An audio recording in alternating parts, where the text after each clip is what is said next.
from the NewsTalkSTL Weather Center. Meteorologist Shan Scotch with your first alert forecast. We're going to be tracking a beautiful Friday. Temperatures into the lower 80s, mostly sunny skies.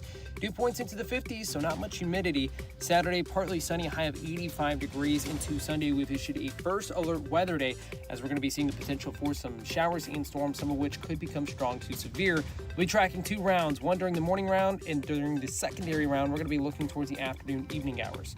From the First Alert 4 Weather Center, I'm meteorologist Shan Scotch. There's a lot to talk about today, St. Louis. Let's get the conversation started.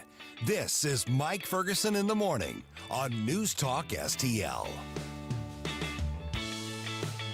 Happy Flashback Fridays. Has this been a good short week for you, or did it just drag on forever, it seems like? Yeah, I don't know. It's kind of a long week for me. But anyway, here we are. Looking forward to hearing what your 80s bump music requests are. Earlier this week, interesting conversation. Tim Whitney. Now, if you live in Jefferson County, you've probably seen that name. He's your undersheriff, but he's also running for county executive right now, and that's going to be a competitive primary race, it looks like. Republicans obviously have the upper hand there.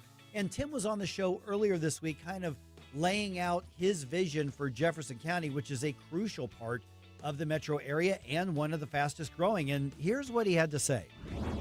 St. Charles County's had a population growth for years now. They're trying to figure out, I think, how to throttle it almost. And then Jefferson County is just kind of a go-to place. I mean, people leave in St. Louis County, people leave in the city. And come November, voters are going to decide who's going to lead Jefferson County in that area into the next phase of whatever the growth is going to be and whatever Jefferson County is going to look like. And Tim Whitney wants to be that person. So he is running for county executive, and he joins us right now. And Tim, good to chat with you. Appreciate you being on the program here. Let me start with that basic premise. Jefferson County, a lot of demand for people wanting to move to Jefferson County. We're talking businesses, we're talking, families, we're talking retirees. There's just a demand to get out of some other areas and get into areas like yours and like Lincoln County and like St. Charles County. So when you look at whatever the next phase is, whether it's planning or whether it's just planning for the economy, whatever it is, what is it that Jefferson County needs to be prioritizing to either deal with the growth or manage the growth? What's the big picture for you?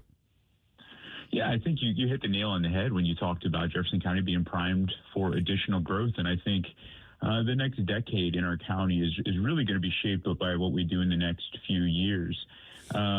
Simply put, people do want to move to our community. It's a great place. I'm very bullish on its future. I love the community, which is why I'm running for office. But I think the single biggest issue we have right now is navigating that growth versus no growth. And I think what the people really want is our community to grow. They want to see our economy grow. They want to see opportunities to live and work here grow.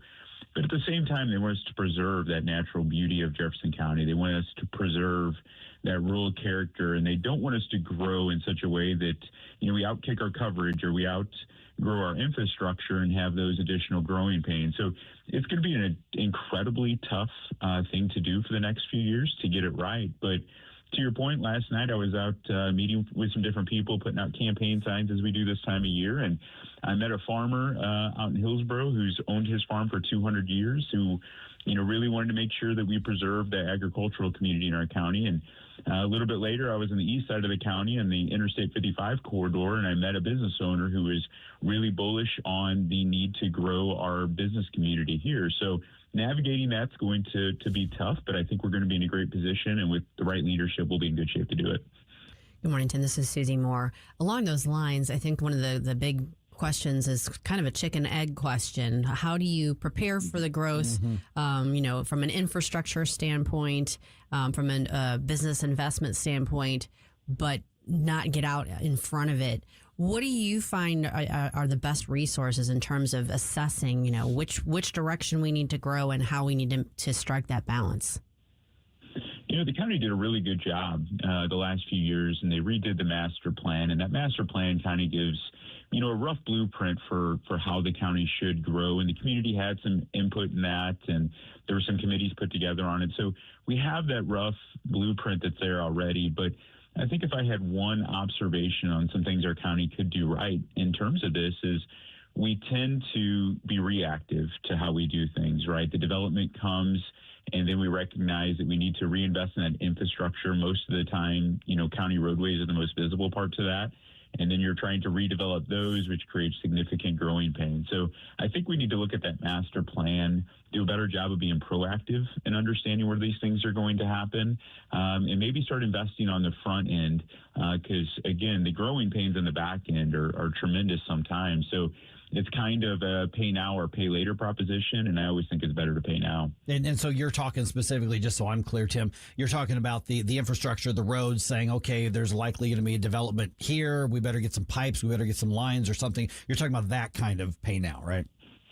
Yeah, absolutely. And at the same time, we have, our fire and EMS services, our local districts, so they're not controlled by county government, but having those conversations with those districts as well, so that our public safety infrastructure is in place and they understand the places where we're most likely to see growth or where there is conversations of future growth.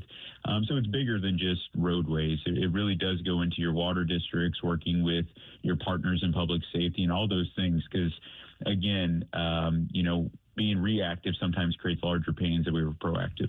You kind of anticipated my next question, and that is the public safety aspect of this. Law enforcement obviously is a integral part of any community's growth and how to make sure that you have a community that everyone wants to be part of.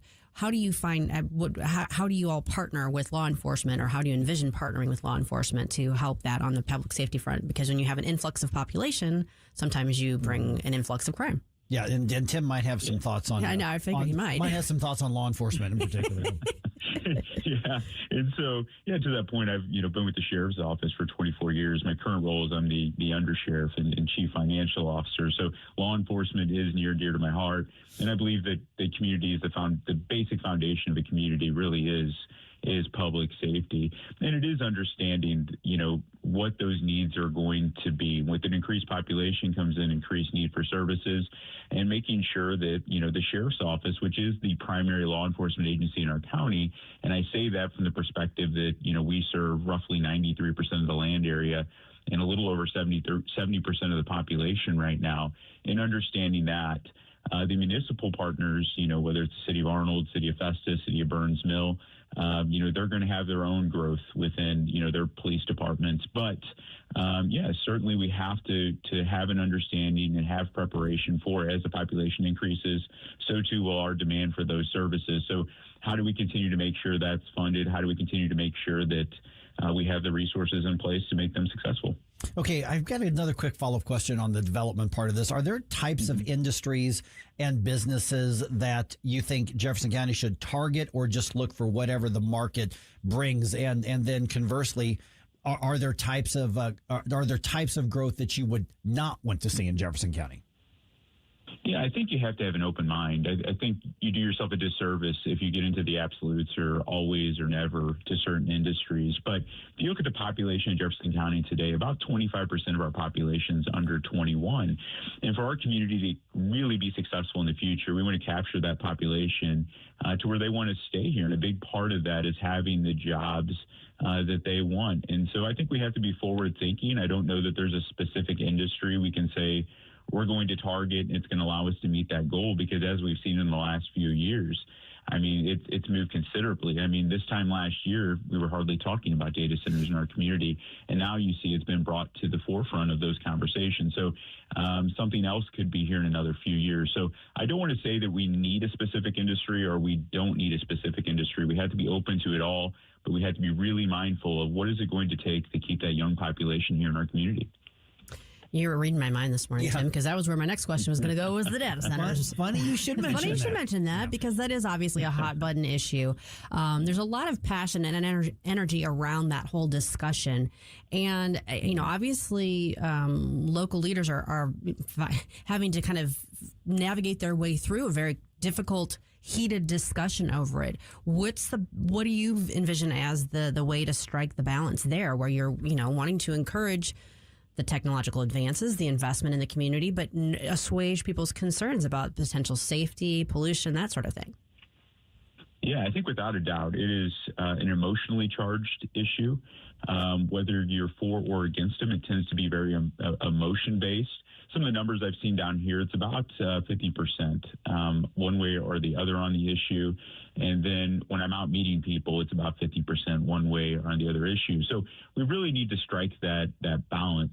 I don't think that we should take a position of always yes to data centers and always no to data centers. I think the reality, as always, is somewhere in between that, right? I think there are times when, data centers are similar industry, could be a fit for a part of the community. And I think there's times it absolutely will not be a fit for the community. So we have to be open-minded to it. But I think the first step to all of it is making sure we're communicating, right? It all comes down to communication. When people feel there are surprises or they feel that, they were led a different direction, that creates mistrust. So I don't believe that the answer to it is in either of the, absolutes of yes or always no. It's really finding that balance in between, which, as you can see, in an emotionally charged issue is tough to do sometimes. We're visiting with Tim Whitney. He's running for county executive in Jefferson County. Tim, I've just got a minute or so left. So then how do you find that? Because, if you got a 50-50 split, that's the worst place that an elected official can be, knowing that you're running the risk of, ticking off half of your community, even if you think you're doing the right thing. So what would be the right parameters that you would want to communicate, or what would be the right parameters to say this is at least worth looking at without committing to whether you want to do it or not? But what are some of the parameters that would have to be in place? Because this is, like Susie said, this is what's there right now. This is where the debate is right now. What would you want to see from a proposed data center project, in anywhere in Jefferson County? Yeah, I think first and foremost, it's leadership, right? You talked about the 50-50 split and that being the toughest thing, and, either way you're upsetting people. But I think that's leadership. I think good leaders recognize that and they work through it. But specific to your point about what it would take, the county's done a great job of putting together some ordinances that do protect our community, right? From an environmental standpoint, from a zoning standpoint, everything from standoffs, all those things that need to happen. So I think at the end of the day, what we need to do is follow the ordinances that we have in place that do protect the community, and at the same time really listen to the community, because if there is a location or there is an area where there is a proposal for one, we really need to evaluate, where that is. Is that in an industrial corridor or is that in a more residential corridor? The public is going to tend to be more acceptable and, ready to champion a project like that if it's in an industrial corridor. So that's got to be kind of the starter, but it all comes down to communication, how we communicate with the community. All right, Tim Whitney, running for county executive in Jeffco. Appreciate the time. What's the website? What's the social media people want to check out? Yeah, obviously I'm on Facebook. It's whitney4executive.com. Little bit later on today. Okay, the Missouri Chamber of Commerce. We don't talk to them a whole lot here on the program, but they have decided to get into the fight over Amendment 4, the initiative petition reform amendment, and they are on board with, I wouldn't say conservatives, but just people who want good, better government, and Chamber is on board with this. So we're going to talk to them here in just a little bit as well, because they're actually looking at this from a little different angle, one that has to do with protecting our jobs in the state. Interesting take on that. That'll be in the 7 o'clock hour right here on 101.9 and 94.1 News Talk STL. Whether at home or at work, you're mobile. So when you're mobile, stay mobile. Keep St. Louis's home for conservative talk with you wherever you go. Download the News Talk STL app in the App Store or at newstalkstl.com. Hi, Sandy. What's that? I'm reading up on this Amendment 4 on the August ballot. What's 4? Amendment 4 absurdly creates a new un-American minority veto power, but only for ballot issues that we citizens put on the ballot. Don't they say it'll protect conservative ideas? Truth gets in the way of their story. Amendment 4 would mean as few as 5% of the most liberal statewide voters in one congressional district could veto any good conservative idea or reform, even when a big majority supports it. That does sound un-American. How did that get on the ballot? The politicians put it there, and it would empower a small minority of liberals. They could stop funding for police, stop tax cuts, or any other common sense conservative policy we support. Only 5%? One district? That would make it nearly impossible to pass needed reforms or rein in politicians. Yep, Amendment 4 is a misguided power grab by politicians. I'm voting no on Amendment 4. Right. I'm not giving up my constitutional rights. It's a hard no on 4. Paid for by Missourians for Fair Governance. Lower your car payment today. Lower your car payment today. Yes, you heard us right. You can lower your car payment right now by making this free call and save up to $1,400 a year on your current car payments. Think about your current car payment right now. What's that costing you per year? Now think about what it would be like to put an extra $1,400 back in your pocket. That's the average savings our customers experience. We can help you drive the same car and pay less every month by lowering your car payment's interest rate to as low as 4.67%. At Rate Genius, we can work with you to refinance any car payment. If you qualify, it costs you nothing to find out how you can lower your car payment. To learn more, call this number right now. 800-493-5670. 800-493-5670. 800-493-5670. That's 800-493-5670.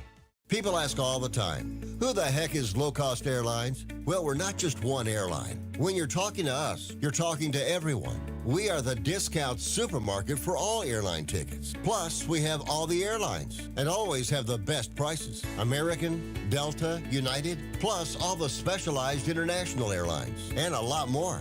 And we make it easy. We guarantee you'll talk to a live human in 60 seconds. You can have the rate you need and have your trip booked in 5 minutes. Now, how cool is that? And remember, when you're talking to us, it's like talking to every single airline available with one fast phone call. All you need to do is call and find the best prices to fly wherever it is you want to go. So are you ready? Call Low Cost Airlines right now. 800-515-2397. 800-515-2397. 800-515-2397. That's 800-515-2397.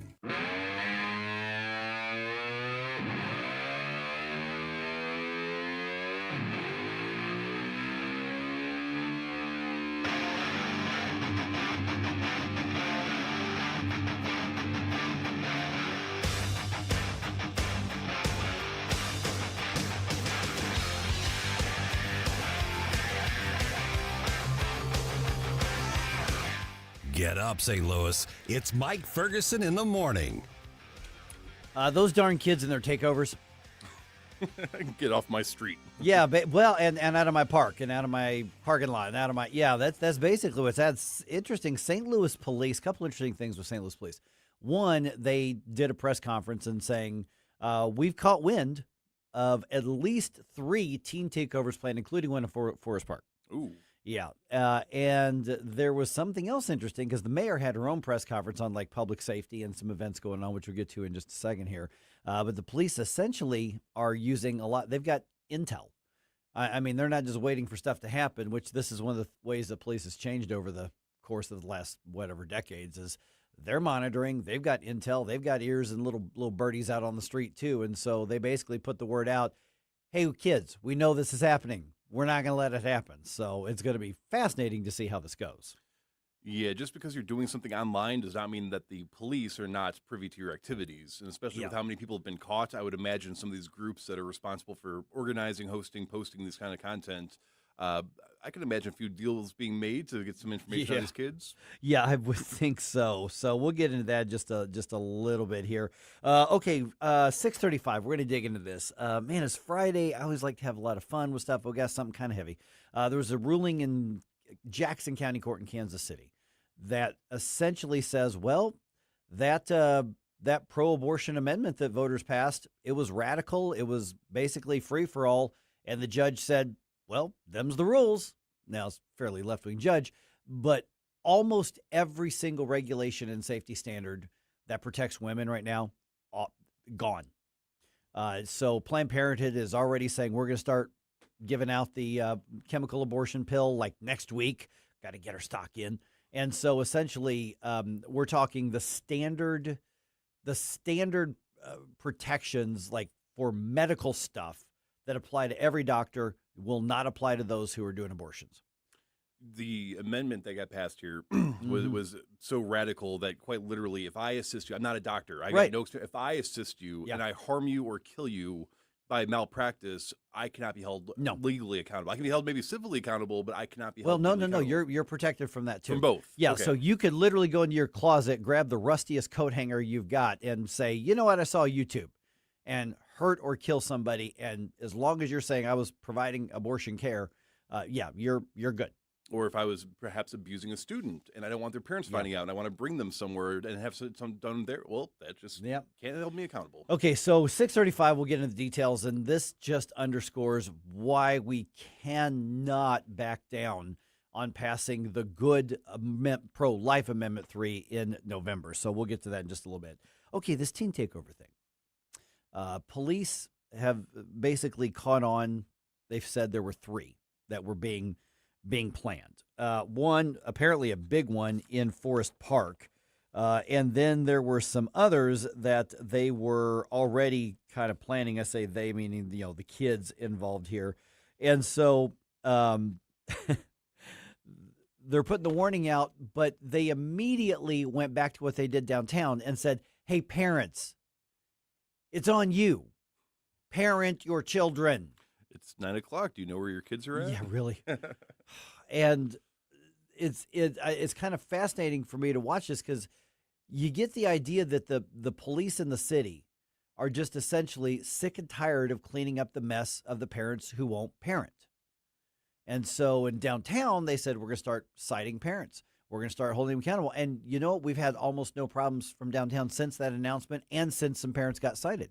I mean, have you noticed that there just haven't been as many problems at all, and there haven't been the large scale problems. It's almost like when you hold minors accountable and you teach them that actions have consequences that are not going to be fun, they stop doing knuckleheaded stuff like this. Right. And then there was another press conference that the mayor had regarding the upcoming Pride festivities next weekend in the Grove area, or the area that the Grove is in as well, not just the Grove. And essentially there's going to be a juvenile curfew.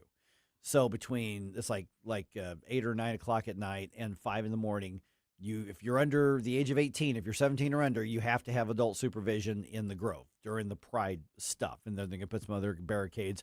The bars have agreed to close down at midnight on Saturday and Sunday during and I've not been myself, but the news coverage shows this is a huge thing. Well, last year during the Pride stuff, a big fight broke out about 1:30 in the morning, and a couple people got shot.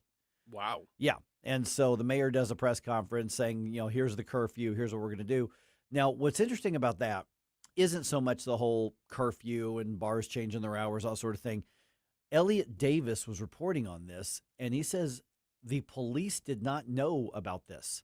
There is tension between the mayor's office and there's a tension between the city hall and the police department right now. Of course, the mayor is opposing the raises for police command staff, and she voted against it. But Elliot, if you go to Elliot Davis TV on his Facebook, he did the story. He did an interview, quick back and forth with Mitch McCoy, who's the spokesman for the police. And they said, we heard about the press conference announcing this when the media was notified. That's when we were notified. They didn't even know about it. Okay, denying a pay raise is one thing, but withholding information that for public safety is just unbelievable. Yeah, so they're kind of watching the new rules with everybody else. They didn't know. Yeah, interesting.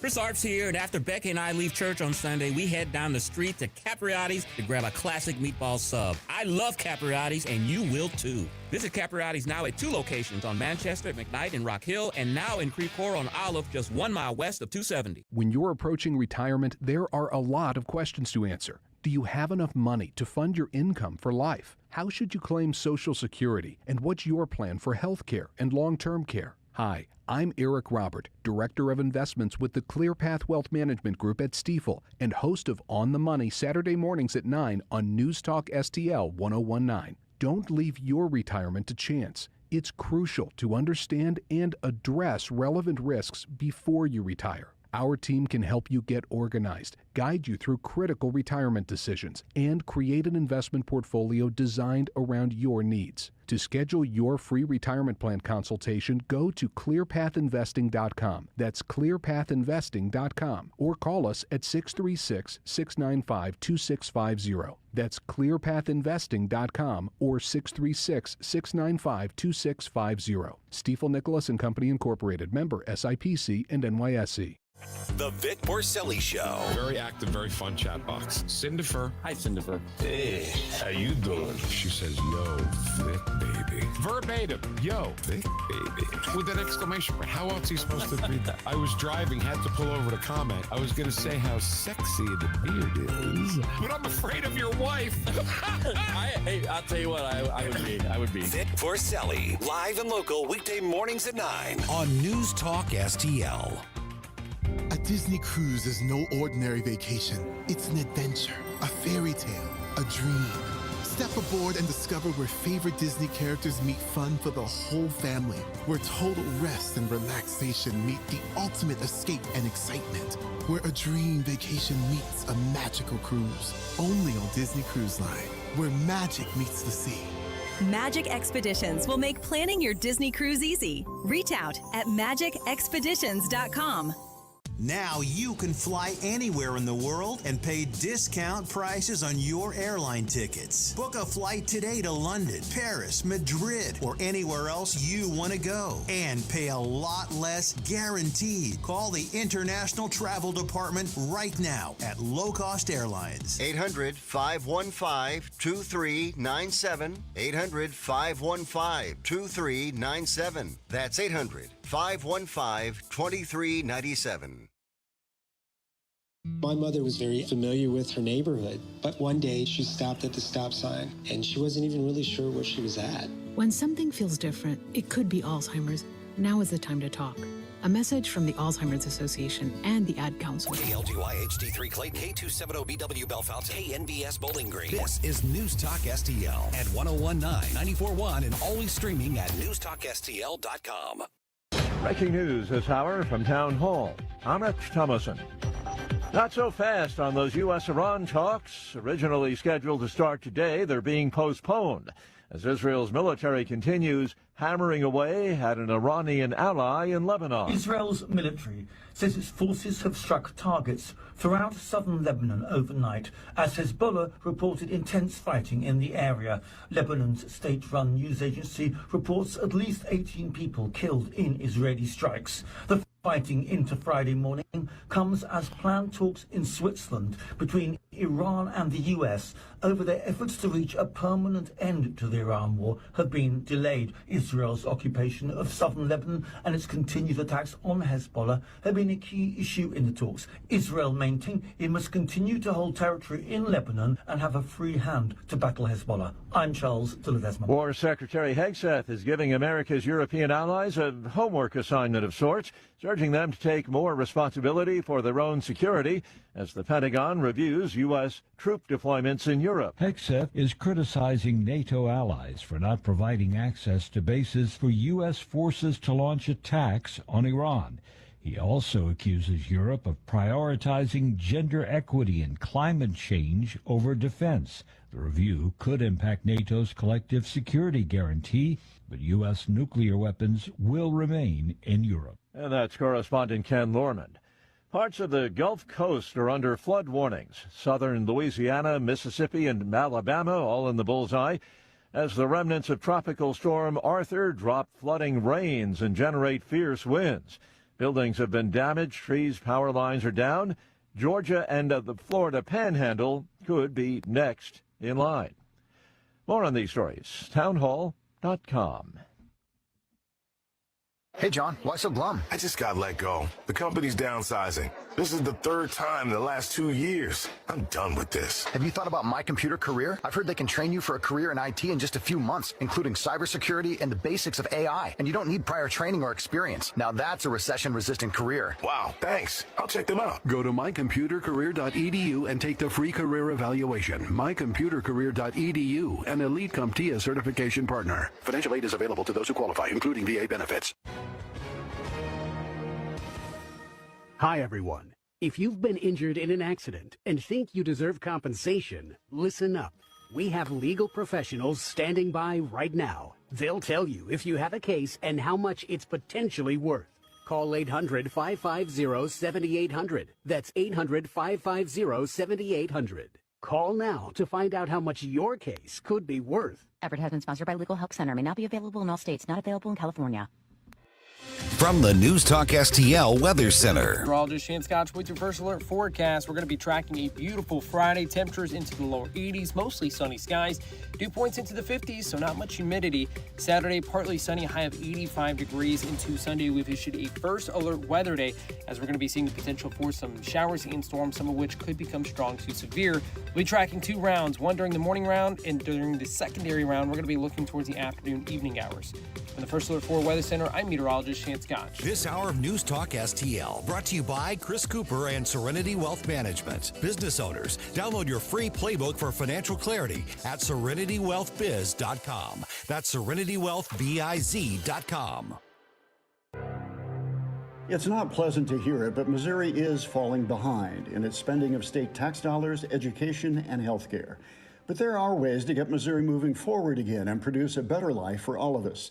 That's why we at the Show Me Institute put together a 2026 Missouri Blueprint, a roadmap on how the state can move to a brighter future. The blueprint covers policy ideas from taxes to government transparency, from education to healthcare and budget reform. Let's allow students to attend the school of their choice. Let's adopt new proven methods to help the many school kids who can barely read. Let's limit state spending growth for Missouri's long-term financial stability. And let's invest in future needs with more nuclear energy. Why not common sense reforms to make things better for all Missourians? Check out our 2026 Missouri Blueprint, moving Missouri forward at showmeinstitute.org. The Show Me Minute has been brought to you by Show Me Institute and Show Me Opportunity. News, analysis, opinion. Don't always agree, but in love listening to your radio station. This is tyrannical stuff they're doing. Elections have consequences. This is 101.9 and 94.1 News Talk STL. Mike Ferguson. I'm not like the rest of you. I don't make mistakes. Susie Moore. What you're telling me doesn't sound logical, my dear. Get up! Get up! Can't you hear the alarm? Get up, St. Louis. You need to get to go. I need to be able to get where you need to go to do the work. Mike Ferguson in the morning on News Talk STL. Get up! Get up! This is your cousin. All right, you can keep your Second Amendment. That was slick, actually. I was trying to be all cool. We've got this promo book, and I'm like, oh, I've got this thing written, and I slide it down there, and it goes off, and man, one hand, she like swipes up, and she's got it right there. Yeah. Wow. Well, that's the only way to do it, of course. All right. You can keep your Second Amendment rights, even if you toke now and again, apparently. Yep. What the Supreme Court was kind of saying. All right, so the Supreme Court hands down 3 decisions on Thursday. We got a lot of stuff going on here in St. Louis, so there's a lot of ground to cover. You know, some of it's a little heavy. Some of it is, those darn kids, and there's some other stuff. But I wanted to start with this because you should see Susie when the Supreme Court hand-down days are coming. She is locked in, and you could walk in and say anything. It's like, hey, Susie, did you know it's raining outside? Supreme Court hand-down day. Supreme Court hand-down now. She is locked in. The fire in the break room. Not right now. Not right now. No, there's a pack of wolves coming. No, hold on. I can wait till after the hand-down. So, I got my priorities. That's what I'm saying. She's not arguing. She's not disputing this at all. Not dissenting. No. Good one. Well played. Nice. Okay, so basically it was 3 hand-downs that came, but one of them is really of interest to. I kind of want to cover all of them, but the Supreme Court one regarding the Second Amendment case is interesting just in the case of what was decided, but possible ramifications beyond that, if you will. So really let's kind of go to the synopsis of it. Is there was a case involving somebody who I guess used marijuana, used drugs. And what was it that the Supreme Court decided? Basically what they decided is, there's a provision in the statute that says there's like a form you have to fill out, obviously, when you go to purchase a handgun or a gun. And in it, you have to aver or vow that you are not I'm trying to think of the wording. I'll have to pull up the wording, but it's like a user, you might know, Yeah, you cannot be reliant, dependent, or habitual user or a user of marijuana, THC, including medical marijuana, and you also have to affirm in that same sentence that you are not dependent on controlled substances or illicit substances. Yeah, but I don't even think it specifically names THC. I thought it says just marijuana. Oh, it does? Yeah, that's ATF form 4473. I filled out several of them. Okay. I thought it was just like more like drugs in general, but in any event, it's what got Hunter Biden in trouble. Right. One of the things that got Hunter Right. Biden Yeah. in trouble, and one of the things that he was successfully prosecuted on and found guilty of was lying on this form, because while he was simultaneously accounting these situations where he was wigged out on crack and all this stuff, he was in possession of this gun and that sort of thing. So that's how he got nailed. Of course, he was pardoned from that by his father, shortly before Joe Biden left office. But be that as it may, that was a big, obviously, it shined a light on that provision, and there were questions raised about, is this really appropriate? Well, other people have challenged it too, including this guy in the case that went up before the Supreme Court. And in this case, the guy, I think, was basically at least according to Justice Gorsuch's opinion. That's a lot of consonants. There's a lot of S's. Basically an every other day user of marijuana. And so they basically said the way that is worded is too broad, because it's not talking about somebody who's under the influence when they're actually filling out the form, and it's not even addressing whether somebody is an addicted user of something. It's just, you might be using this. And they said that's too broad, and they basically said, no, that statute needs to kind of be redone, which, had Hunter Biden not been pardoned by his father, the irony in all of it, would have been that he was prosecuted by his dad's Justice Department and then given reprieve by the conservative Supreme Court justice during the Trump administration. Yeah, well, I mean, and I remember at the time, there were a few of us in conservative media going, wait a minute, does the Second Amendment mean what it says to everybody? I know we don't like Hunter Biden. Right. We don't like the Bidens. Well, wait a minute. Are we standing up for the rights, or are we just picking and choosing based on the person? Yeah. Now, all the other stuff, the guy's just a scumbag. But on that particular thing, we're like, hold on, remember, don't get so excited over nailing him on that just because you want to nail him on something. There's plenty to nail him on. That one's a whole different thing. I mean, technically he was, no, I shouldn't say technically, he was in violation of that provision. That was not in dispute. The question was, is this a provision we really should be enforcing? Right. And keep in mind, this was, the prosecution started, I think, 3 or 4 years ago. The mood, the relationship between the federal government and marijuana has been shifting all during that time, as we've seen more and more states go to legalization. And even though it's technically not legal federally, there's been a step back on the approach to that. So that's all going on. And with President Trump recently reclassifying it, that's a big step, honestly, in the right direction too. Well, there are two points as well that have just never really made sense as somebody that is a legal firearm owner and user. And one is that marijuana, based on available studies right now, marijuana is very similar to alcohol, except alcohol causes more long-term damage to people. You can be a raging alcoholic. You don't have to say, I certify that I am not a belligerent alcoholic on these forms. You can be on prescription opioids. You can be getting these pill mill prescriptions for hard controlled substances, still go buy a firearm. It was marijuana specifically, and then a couple others that just certify I'm not abusing illicit hard drugs. Yeah, it says, unlawful user or addicted to marijuana or any depressant, stimulant, narcotic drug, or any other controlled substance. I mean, that's pretty broad. It is pretty broad. Yeah. Here's the other thing that's kind of ironic. It is Gorsuch invoked the Founding Fathers, and he was talking about, the whole idea about a habitual drunkard was the language there, and he was like, the Founding Fathers were notorious for being drinkers. They were serious drinkers. And they put together the Constitution and the Declaration of Independence, and no one said, nope, sorry, not valid, because you like your drink. I know some elected officials, including in public office, that I would never be able to keep up with in a drinking. But they probably couldn't hold a candle to the Founding Fathers. Those guys knew how to hit it. So when you're looking to the original intent behind the Second Amendment, he's like, this probably was this is probably beyond what they were thinking of when they wrote that. So it's an interesting decision. It's probably the right decision. Yeah. Setting aside Hunter Biden one way or the other. I just love the irony there.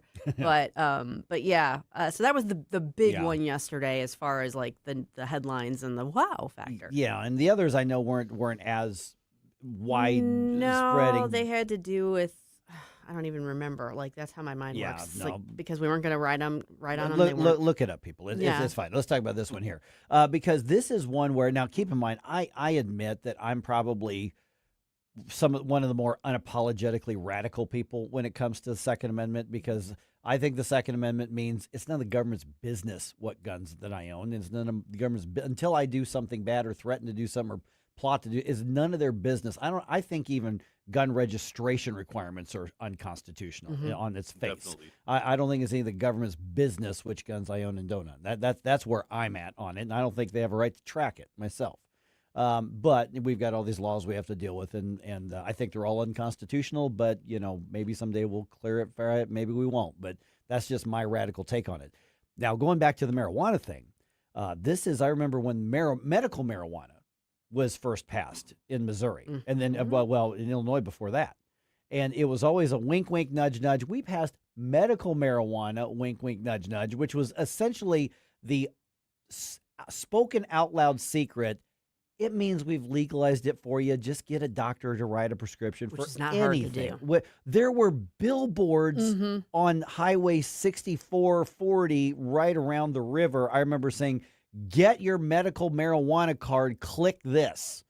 And they were just openly advertising, we will have somebody with a license certify something. And the way I understand it was, you could say anything. I feel a little depressed. I have a little joint pain, whatever. And they would just give you the card for whatever. Joint pain. Yeah. Well, yeah, did and so I remember some of my buddies were like, hey, I can do this, and it's legal. And I remember going, guys, I wouldn't do that if I were you, because you're putting yourself into a database of somebody who is, because I think the most common thing is they were saying is like, I don't know, depression or anxiety or whatever. I said, guys, you're voluntarily enrolling into the government something that says there's a medical issue with you. I said, and at some point they're going to use that for your Second Amendment rights because history tells us that. And a few guys went, oh, yeah, I never thought about that. The others were just so intent on getting marijuana legally that they did it. And I even was like, guys, we're going to pass eventually it's going to be legal everywhere. Don't worry about it. They were going to think about it, but then they got high. That's right. I was going to fill out my form what?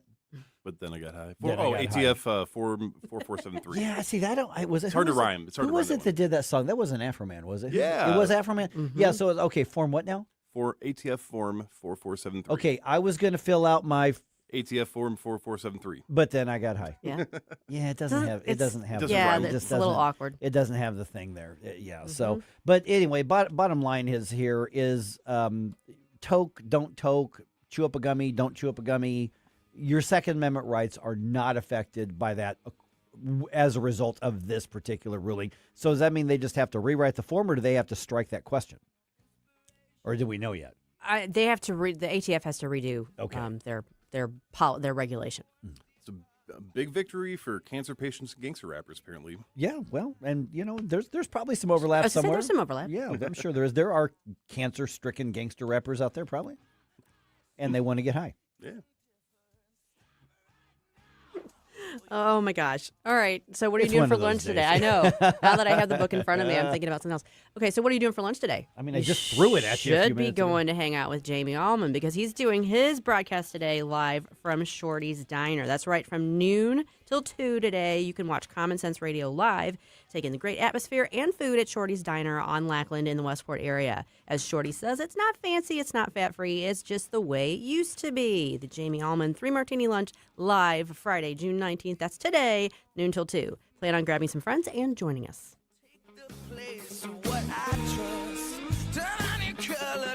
You look for some answers, for false impressions, well, baby, they will last forever.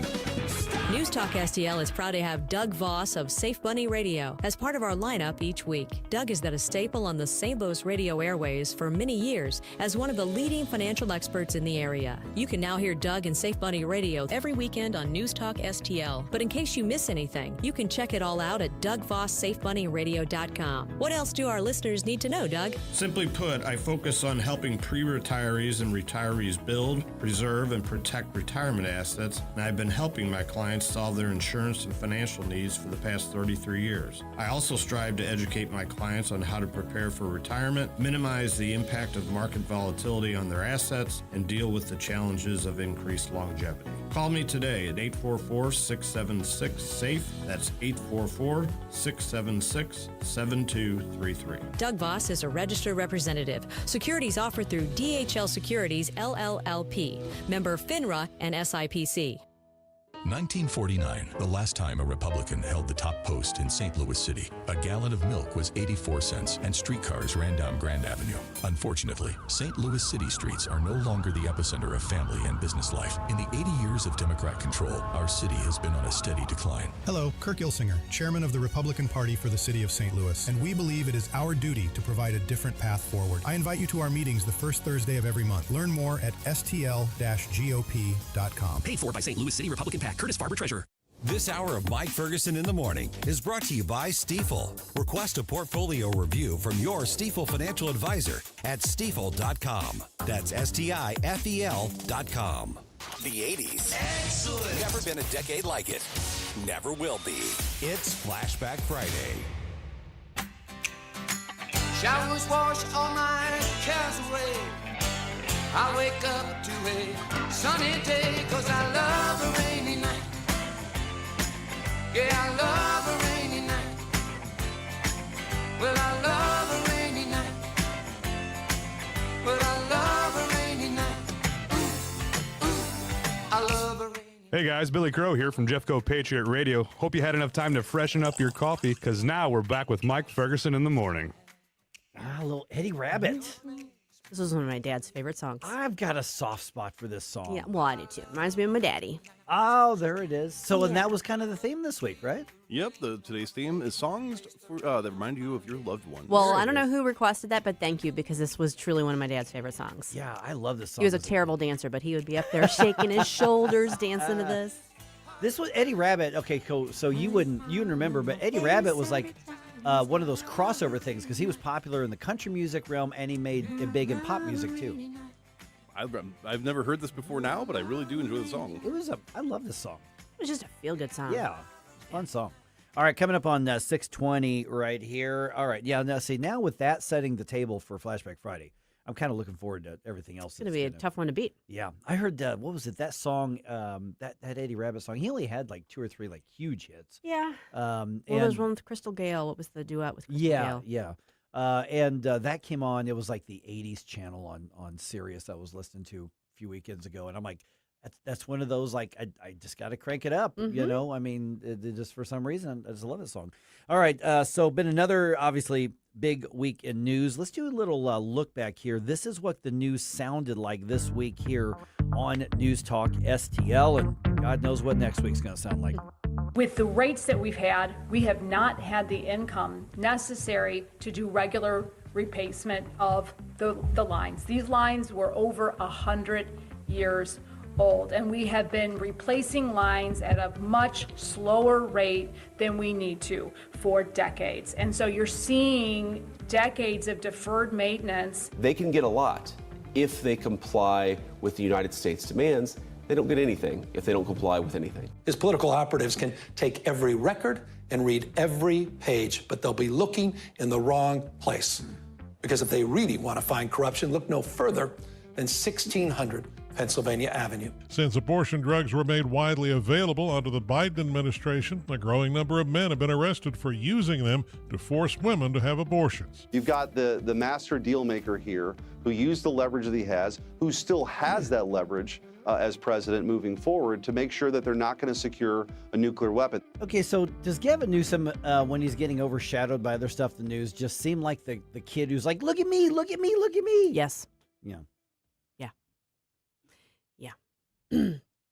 Yeah, I mean, I'm really looking forward to seeing what ends up coming of some of this pressure that's being brought to bear on him and his wife. And, for everyone who thinks it's purely political, I'm going to tell you right now.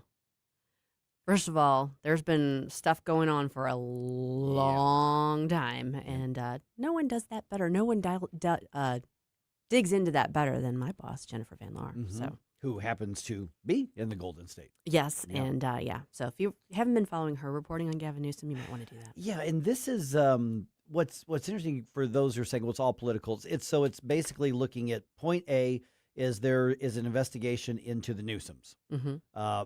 Point B, Newsoms are political opponents of Donald Trump. So therefore, point A and point well, that's not that simple, because among the accusations are that they took a crap ton of money designed to help fire victims from the Palisades fire, and then the victims didn't get anything. Okay, I don't care if your name is Newsom or Trump or Schmidt or Kehoe or Ferguson or Booker. It doesn't matter. That warrants an investigation. Yes, it does. And so that's now maybe they'll find that they've skirted the law, or maybe they find they were, but that's the red flags. And so to come out and say, but look at Orange Man bad. Yeah, that's not a compelling case. It's not. It is absolutely not. They don't have to. Here's the other thing. They don't have to rewrite laws and undo statutes of limitations to look into what Gavin's doing. Let's put it that way. Yeah, so we got some fresh stuff. The dust hasn't gathered on it yet. Yeah. No. I mean, it happens with politicians a lot, but something about California, man, it's obviously it's dirty as the day is long. Yeah. I mean, it's a very corrupt machine, and people that go, try to report on it and dig into that, they put themselves at risk. Yeah. All right, so you can find a lot of that reporting, you said, on RedState.com. That's true. Of course, here. So, matter of fact, it is that time of week here. Get caught up on the news before you get a breather for the weekend, and I am an advocate of taking a little breather on the weekends for most of us here. But RedState.com, good place for that. So, Susie, which stories should we check out today? This is the Red State Rundown. First up from Ben Smith. America has elected 2 Adamses and 2 Bushes. Senator John Kennedy isn't ruling out joining the club. I was fascinated by that one, yeah. Yeah, and it's just one of those things where he's, we're starting to kind of look at 2028, and so all of the theoretical high-profile people are being asked, would you? And he's just saying he's never ruled it out. Yeah.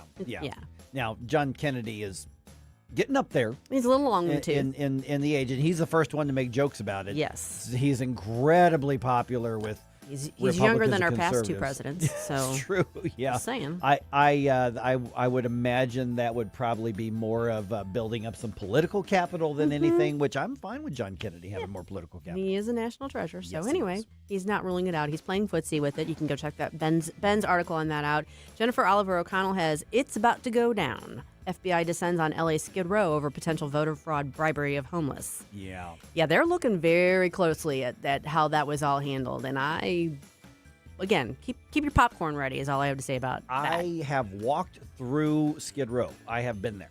I've seen it. I have unfortunately smelled Giving you it. his street cred, folks. Yeah, I have smelled it, unfortunately. They're walking around like the Walking Dead in that part. But they vote. But apparently, they vote. But it was they look, and I'm not trying to make fun of them. They look like zombies. Yes. In many areas on there. Yes. And what's weird is in that part of L.A., like I forgot what direction it is, but part of the downtown L.A. It's right off Los Angeles Boulevard. You can walk to it from there, and you get one part of the area where it's like the cool, beautiful people in their hipster bars and restaurants, and then you get Skid Row, and then the next thing over is another cool hipster bar, and then you got the sunglasses shop that you wonder how they're in business. Well, probably something in the back is going on that's just a front. So it's a really weird area, but Skid Row is it's part of the mix. It's just part of the mix. Yep. Yeah, and they're looking into that, and that's something worth following. I also wanted to point out this article by Ward Clark. Love it. Boston statues get Scottish cone treatment from Tartan Army. The Scots have kind of taken over Boston, basically drank the whole town dry. Yes, they and did. they are continuing one of their favorite pranks, which is taking traffic cones and putting them atop the statues. Dunce caps. Yes, and it's actually pretty hilarious. The Scot. God bless the Scots. These are first of all, these are my people. These are my people too. Yes. And I had one of my baseball games last night, and some of the guys on my team were talking about the Scottish fans for the World Cup. And because apparently on several flights over from Europe to come to watch the Scottish team, they drank the planes dry.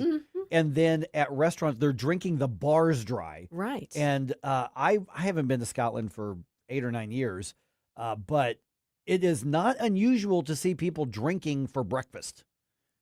They're a hearty sort. They are a very hearty sort. Now, what was really funny is the only drunk people I saw there was the homeless chick in the cemetery. That's a whole other story. And then there were the ugly Americans who were there touristing things, and they were the stupid drunks. But everybody else was handling they can handle it. they were handling their licker just fine. They might get a little funny with the traffic cones and the statues, but they can handle it just fine. Yeah, the Scottish fans are making quite an impression. And weren't they one of those, like the Japanese fans, where after one of the games they made sure to clean up their part of the stadium too? I hadn't seen that, but it wouldn't surprise me.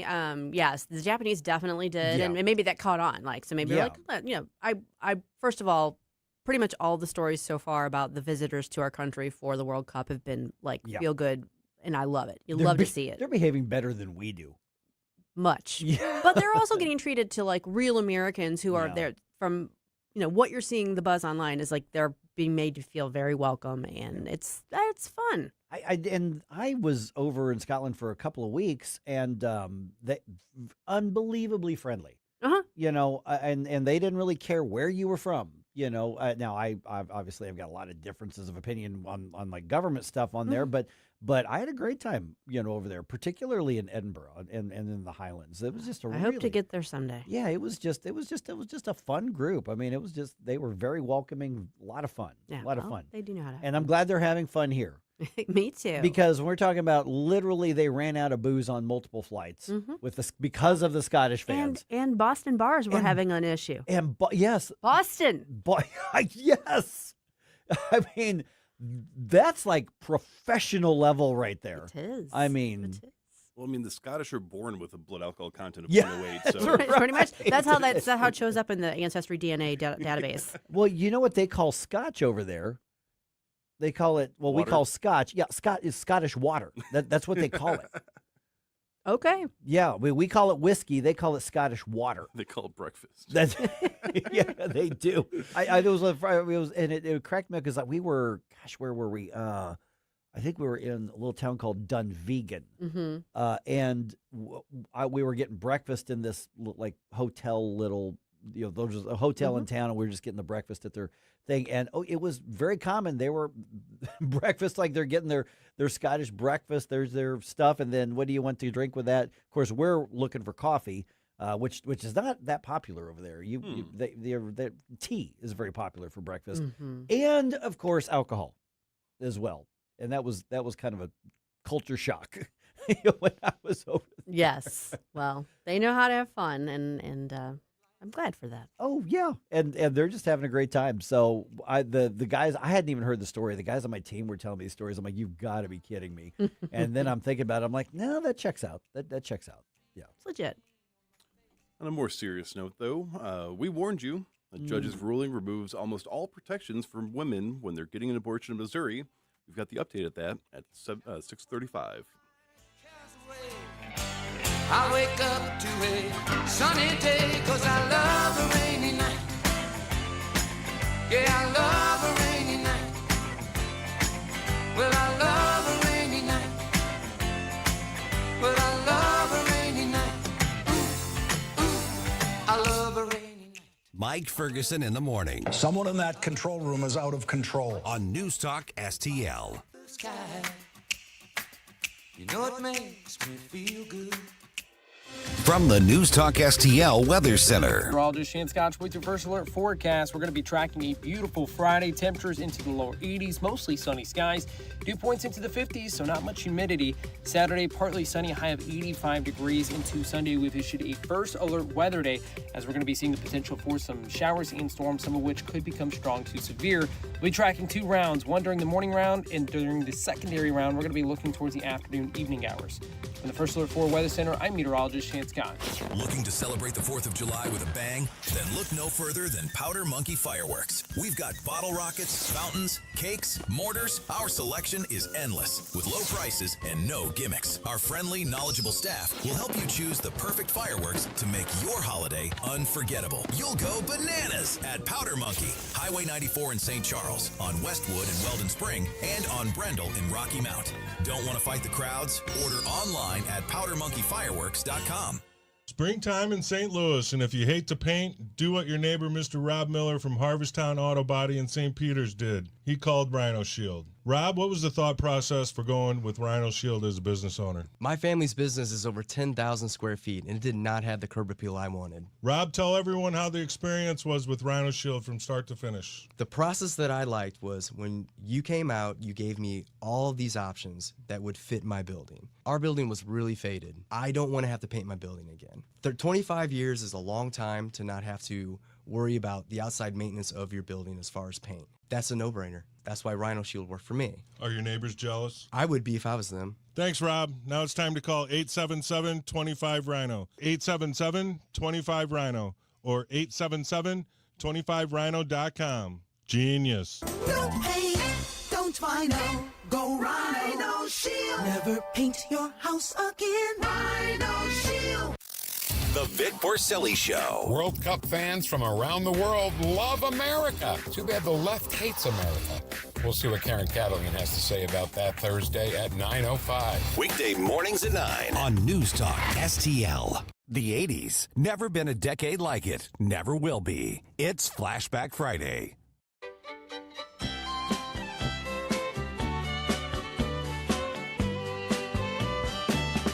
She just started liking cheating songs, and what's bothering me,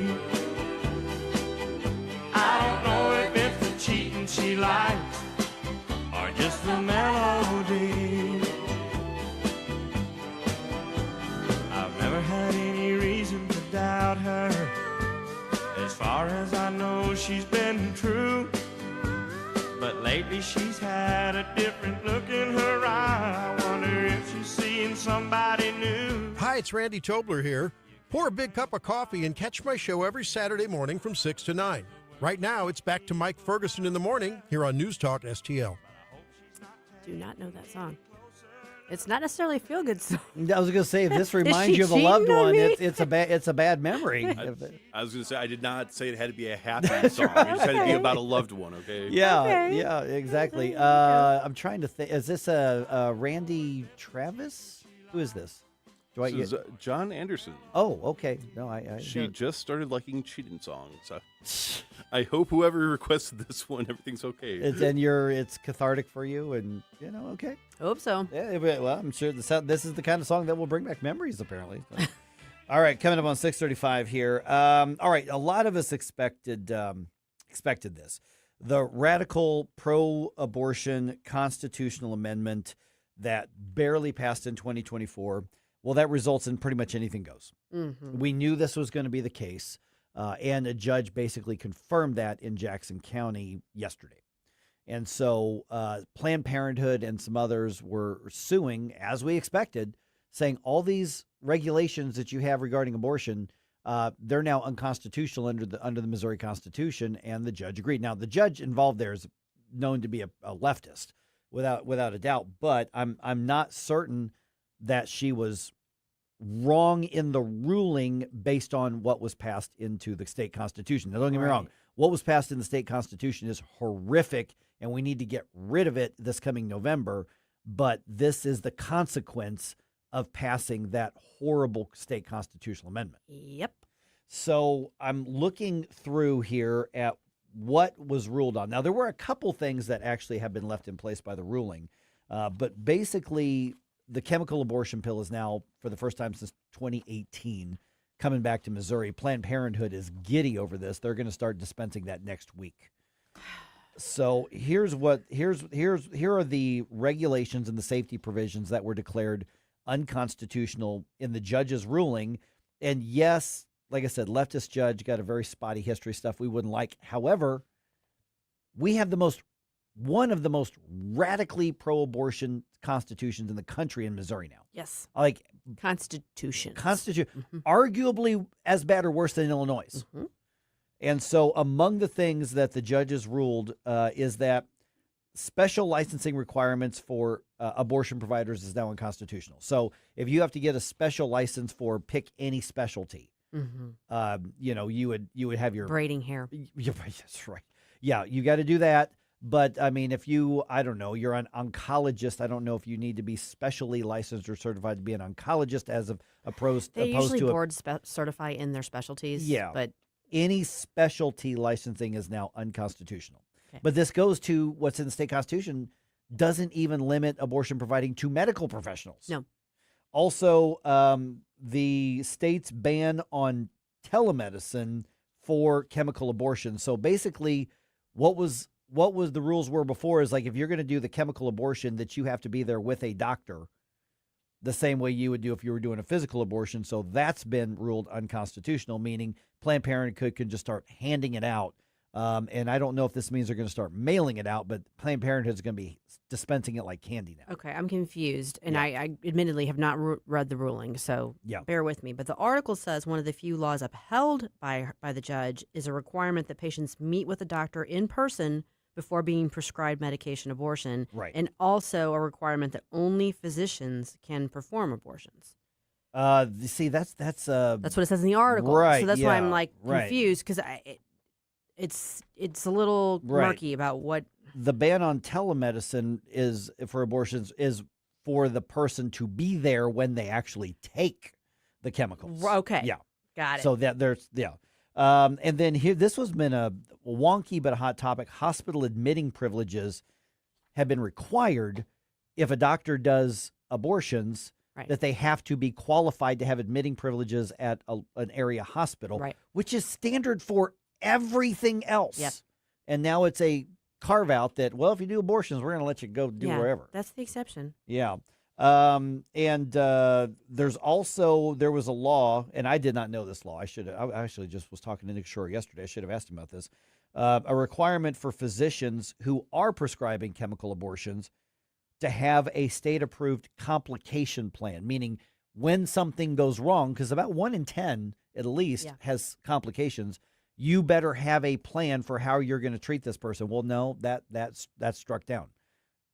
And that's one of those basic safety guidelines. That law is not even about stopping abortion. That's about saying when this hurts you, what's the doctor going to do to try to stop the harm? I guess it's just go to the ER.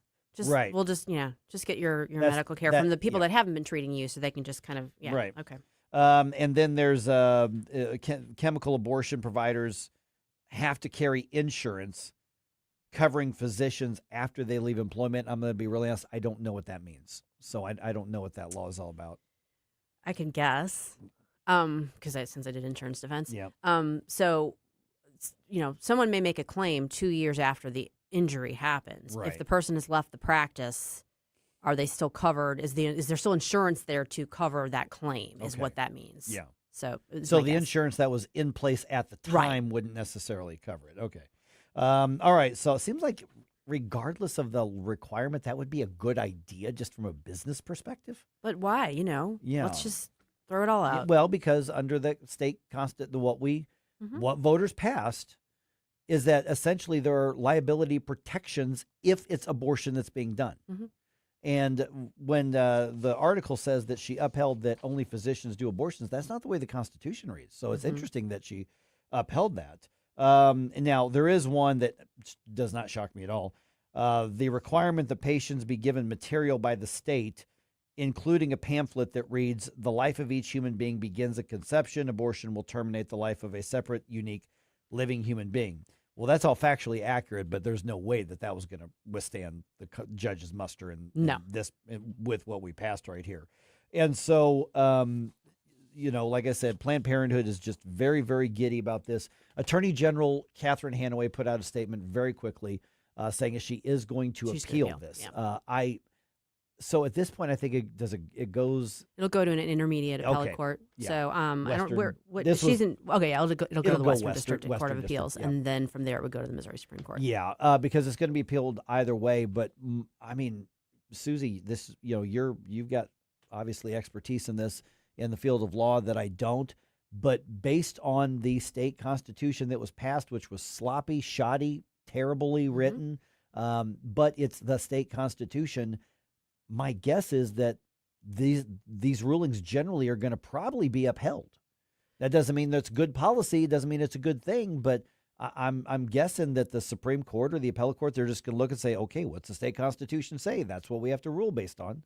Yeah, I mean, without looking at the opinion itself, I don't know if there's potential holes there where there might be some that is reversed. I just don't know. But in all likelihood, the bulk of it at least will. Yeah. And that's because the Constitution is so this provision in the Constitution is so broadly written, and it speaks to something that I think really, particularly our legislators, but everybody needs to think about.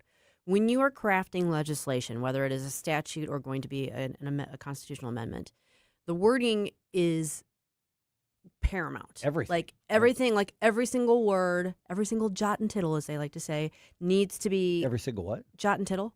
Huh. That's an old That was the like phrase it- was what? jot and tittle. Oh, I just was seeing how many times I can get you to say. I know. Okay, You're yeah. because it's not a bad word. I know.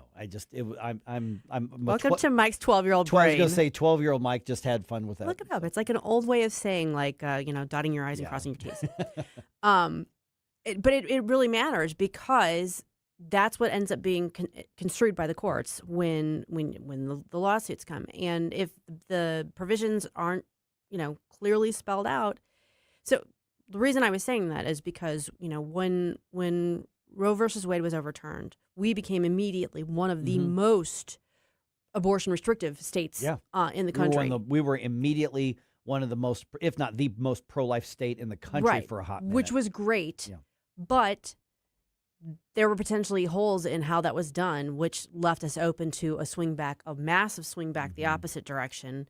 And now we're trying to swing it back closer to what would be good, not optimal, not ideal, but at least better than what we've got right now. And we're continuing to fight back and forth. So if you word things properly from the get-go, you kind of button them up and protect them from being overturned by the courts later. Right. And we do know that the vote that passed this, that there was a lot of dishonesty on the proponent side. Very much so. A lot of dishonesty on that. So it's back on the ballot in November. The pro-life, the good Amendment 3 will be decided on November.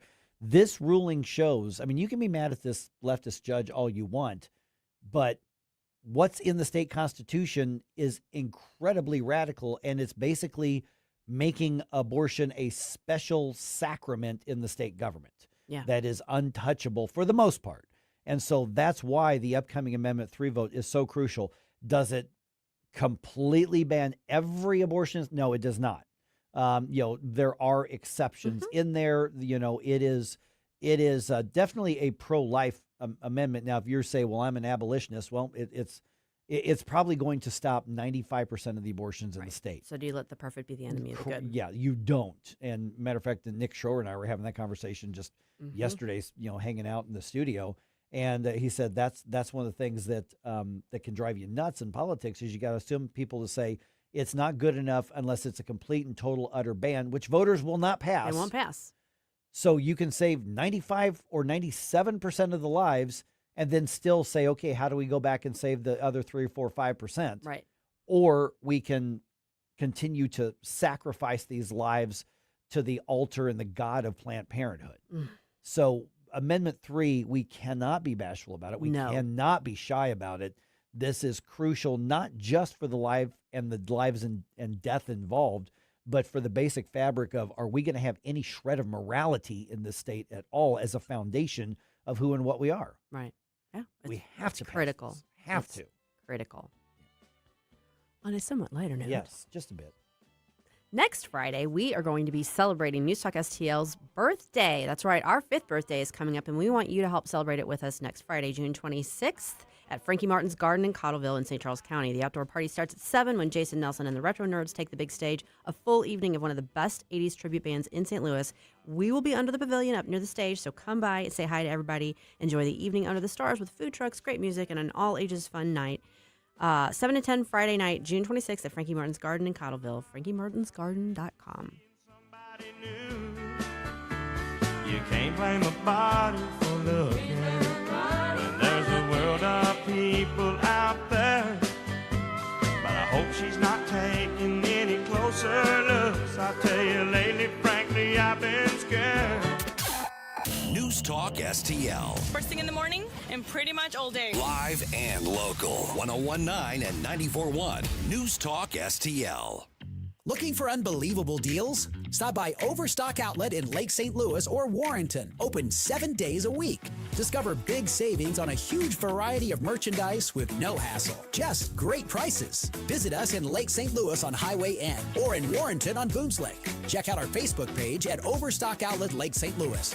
Or go online to OverstockOutletSTL.com. Unbeatable value, friendly service, and you never know what we'll have at Overstock Outlet.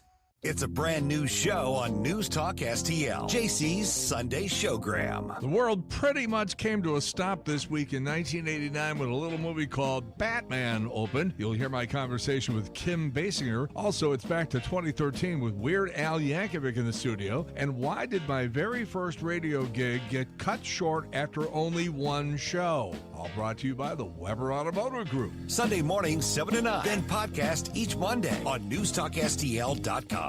With all of the celebrations, anniversaries, and holidays coming up over the next few months, where are you going to go to get that special something for the special people in your life? Newsteaders Fine Jewelers, of course. Newsteaders Fine Jewelers found 24/7 at wowdiamonds.com. Tim Jones here to tell you all about Newsteaders Fine Jewelers. Richard Newsteader and his team serving our region since 1961 with awesome, honest jewelry solutions. They've got everything from diamonds to wedding engagement rings, hand-engraved items, pendants, earrings, and so much more. You can find them 24/7, wowdiamonds.com. That's Newsteaders Fine Jewelers, wowdiamonds.com. This hour of Mike Ferguson in the Morning is brought to you by Stifel. Request a portfolio review from your Stifel financial advisor at Stifel.com. That's STIFEL.com. You were always on my mind. Maybe I didn't hold you all those lonely, lonely times. I guess I never told you I'm so happy that you're mine. Little things I should have said and done. Love the music you hear on the morning show? Check out Mike's morning music playlist at NewsTalkSTL.com. But you were always on my mind. Yeah, you got to have that part. You were always on my mind. He's still out there doing it. 90 whatever years old, Willie Nelson. And he still has his original guitar. I did not know that. So even with just a quick tangent, real quick. Yeah. So there's a massive hole in the front of his guitar from all this picking and when he was learning and stuff like that. I mean, literally probably 70 years worth of playing. Oh, yes. Yeah. So his guitar tech, he has a very specific guy that part of his job is to actually preserve that hole to make sure that it stays as, not to fix it, not to fill it in, not even to clean it up and make it a different acoustic hole. It's just he wants to preserve it just exactly how it is. And Willie Nelson said when his guitar gives up on him, he's done playing music. Well, he'll outlast it. Oh, he'll probably outlast us. Might. At this point. Just He saying. might. All right. Okay, so St. Louis police say they're stopping teen takeovers before they start around town. And maybe the Cardinals had too much barbecue in Kansas City before the game last night. You think? I'm just saying, because Set a little heavy on their tummies. A little and kept them bit from on there. Really being... not being able to chase the ball out there. Yeah. All right. 6:50 right now. Let's get our first news dump of the day in.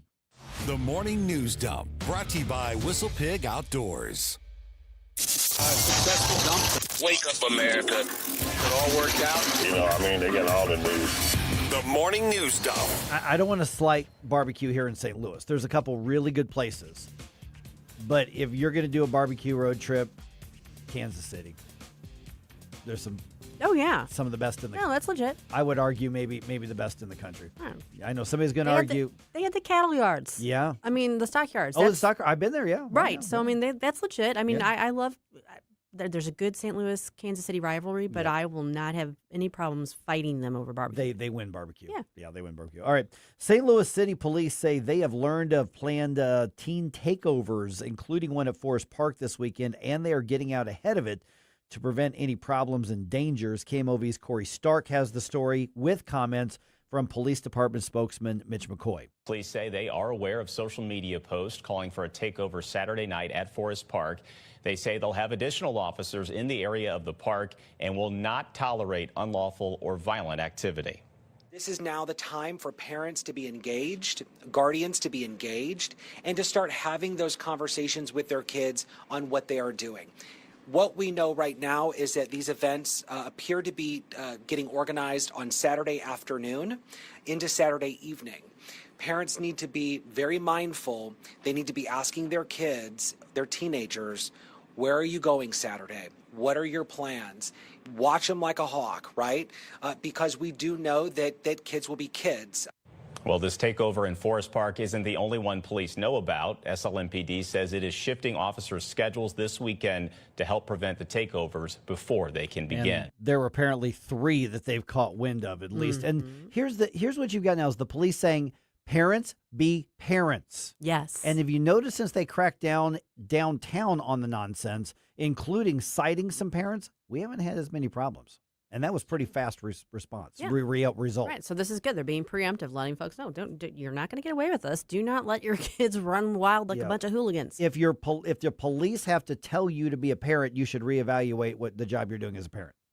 Yeah, but if you have to be told, you probably aren't really great on the reevaluating part of it. And that's not the only thing going on. Mayor Kara Spencer announces a juvenile curfew for next weekend's Gay Pride festivities in the area of town that includes the Grove. It's not just the Grove, but in that general area.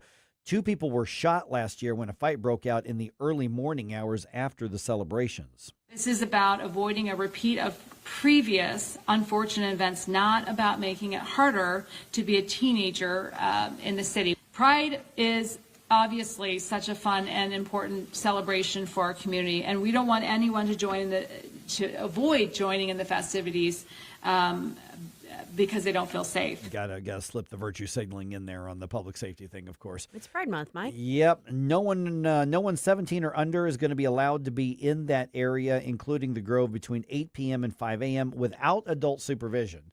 The bars in the Grove also have agreed to close at midnight next Saturday and next Sunday as well. Yeah. I guess when I think of the Grove, I think primarily of like the bar scene. And so to me, if you're 17 or under, theoretically, why would you be there? Shouldn't be and if you're a there. parent bringing your juvenile, your minor out to late night Pride stuff, I got other questions for you. Yeah. I mean, a lot of questions. Yeah. So it'll be interesting to see how well it goes, to see if they're able to enforce the regulations and if people abide by them. I don't know. Yeah, they're going to also do some barricading along Manchester right there in the Grove as well. Right. Interesting thing, look at Elliot Davis's coverage of this. Oh, yeah. And the police department didn't know about this press conference until the rest of the media was notified. Oh. There's a little tension going on in there. Yeah, so Elliot Davis TV on Facebook is where you want to check there. Okay, Department of Homeland Security reports that one of the suspects in the alleged, because I have to say alleged, plot on the attack on the UFC Freedom 250 event at the White House, his name is Abraham Alvarez, is an alien who was allowed to enter the U.S. through the DACA program during the Obama administration. Yeah. On the Ingram Angle on Fox, Senator Eric Schmidt says this is proof that we need to continue fixing the broken immigration system. American workers are being displaced. American students are being displaced. President Trump is finally moving forward with more denaturalizations. We need more of that, please. So I think that finally this issue of immigration is coming to a head. Okay, so Alvarez is one of 5 suspects who's been arrested. Some reports refer to him as a ringleader in it. Authorities think that upwards of 23 people were actually involved in the plot. I saw a report this morning that the way that they got wind of this was that one of the suspects' mom turned him in. Mm-hmm. She called the police. She's like, there's a problem here. I think we're concerned about it. And that's how they found out about this. And then one of the Bless individuals was put into a hospital, and he confessed to it there. Yeah, his mom is the one. So God bless her. Yeah, and that's not the first time that something like that's happened in recent months. Well, see, when you keep an eye on your kids, there it is. Then guess what? Sometimes you accidentally foil terrorist plots. Exactly. Yep. All right, what else we got going on here? Yeah, I got time for this. Okay, President Trump renewing efforts to pass the Save America Act, and he's asking Republicans to attach it to a renewal of FISA, which lapsed a week ago after the Senate did not renew Section 702, and that's this measure that gives the government to, they say, spy abroad without a warrant, although Americans can get caught up in that. And are. Senate Intelligence Committee Chair Senator Tom Cotton, Republican, was on the story with Martha McCallum on Fox, and he says Republicans just don't have the votes to make what the president wants happen. We don't have 50 votes for it right now as it's written, much less 60 votes. And also, Mike Lee, who is the sponsor of the SAVE Act, he has said he doesn't want to connect the SAVE Act to FISA because he opposes FISA. Yeah, those two things are frankly, attaching those two doesn't make any sense other than just I want it done politically. But FISA has been in need of reform for God knows how long. Yeah. Yeah, I don't know that it's going to work to try and do that. I understand the idea behind it, but. Yeah, because like you said, the warnings on that have come true in that there have been Americans who have been spied on and without a warrant in violation of the Fourth Amendment rights. Yes. Mm-hmm. Yeah. Yeah. So, okay, it was a bad night for pitchers in Kansas City. Cardinals score 6 runs against the Royals, and normally that's enough to win a game. Nope. Kansas City racked up 14 runs to get the win. So, the Cardinals just needed one more touchdown. Tonight's game starts at 7:15. Michael McGreevy is on the mound for the Cardinals. You want to watch this game? Yeah, sure. Okay, well, do you have an Apple Plus subscription? I don't. Yeah, because this one's hidden behind the paywall on Apple Plus.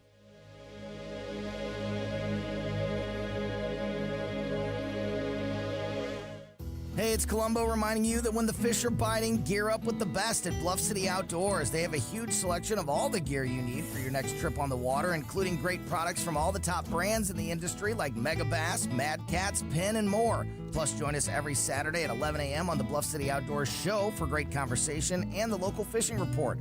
Open 7 days a week, 1 mile east of Fast Eddie's at 2813 East Broadway in Alton. Follow them on Facebook and at BluffCityOutdoors.com.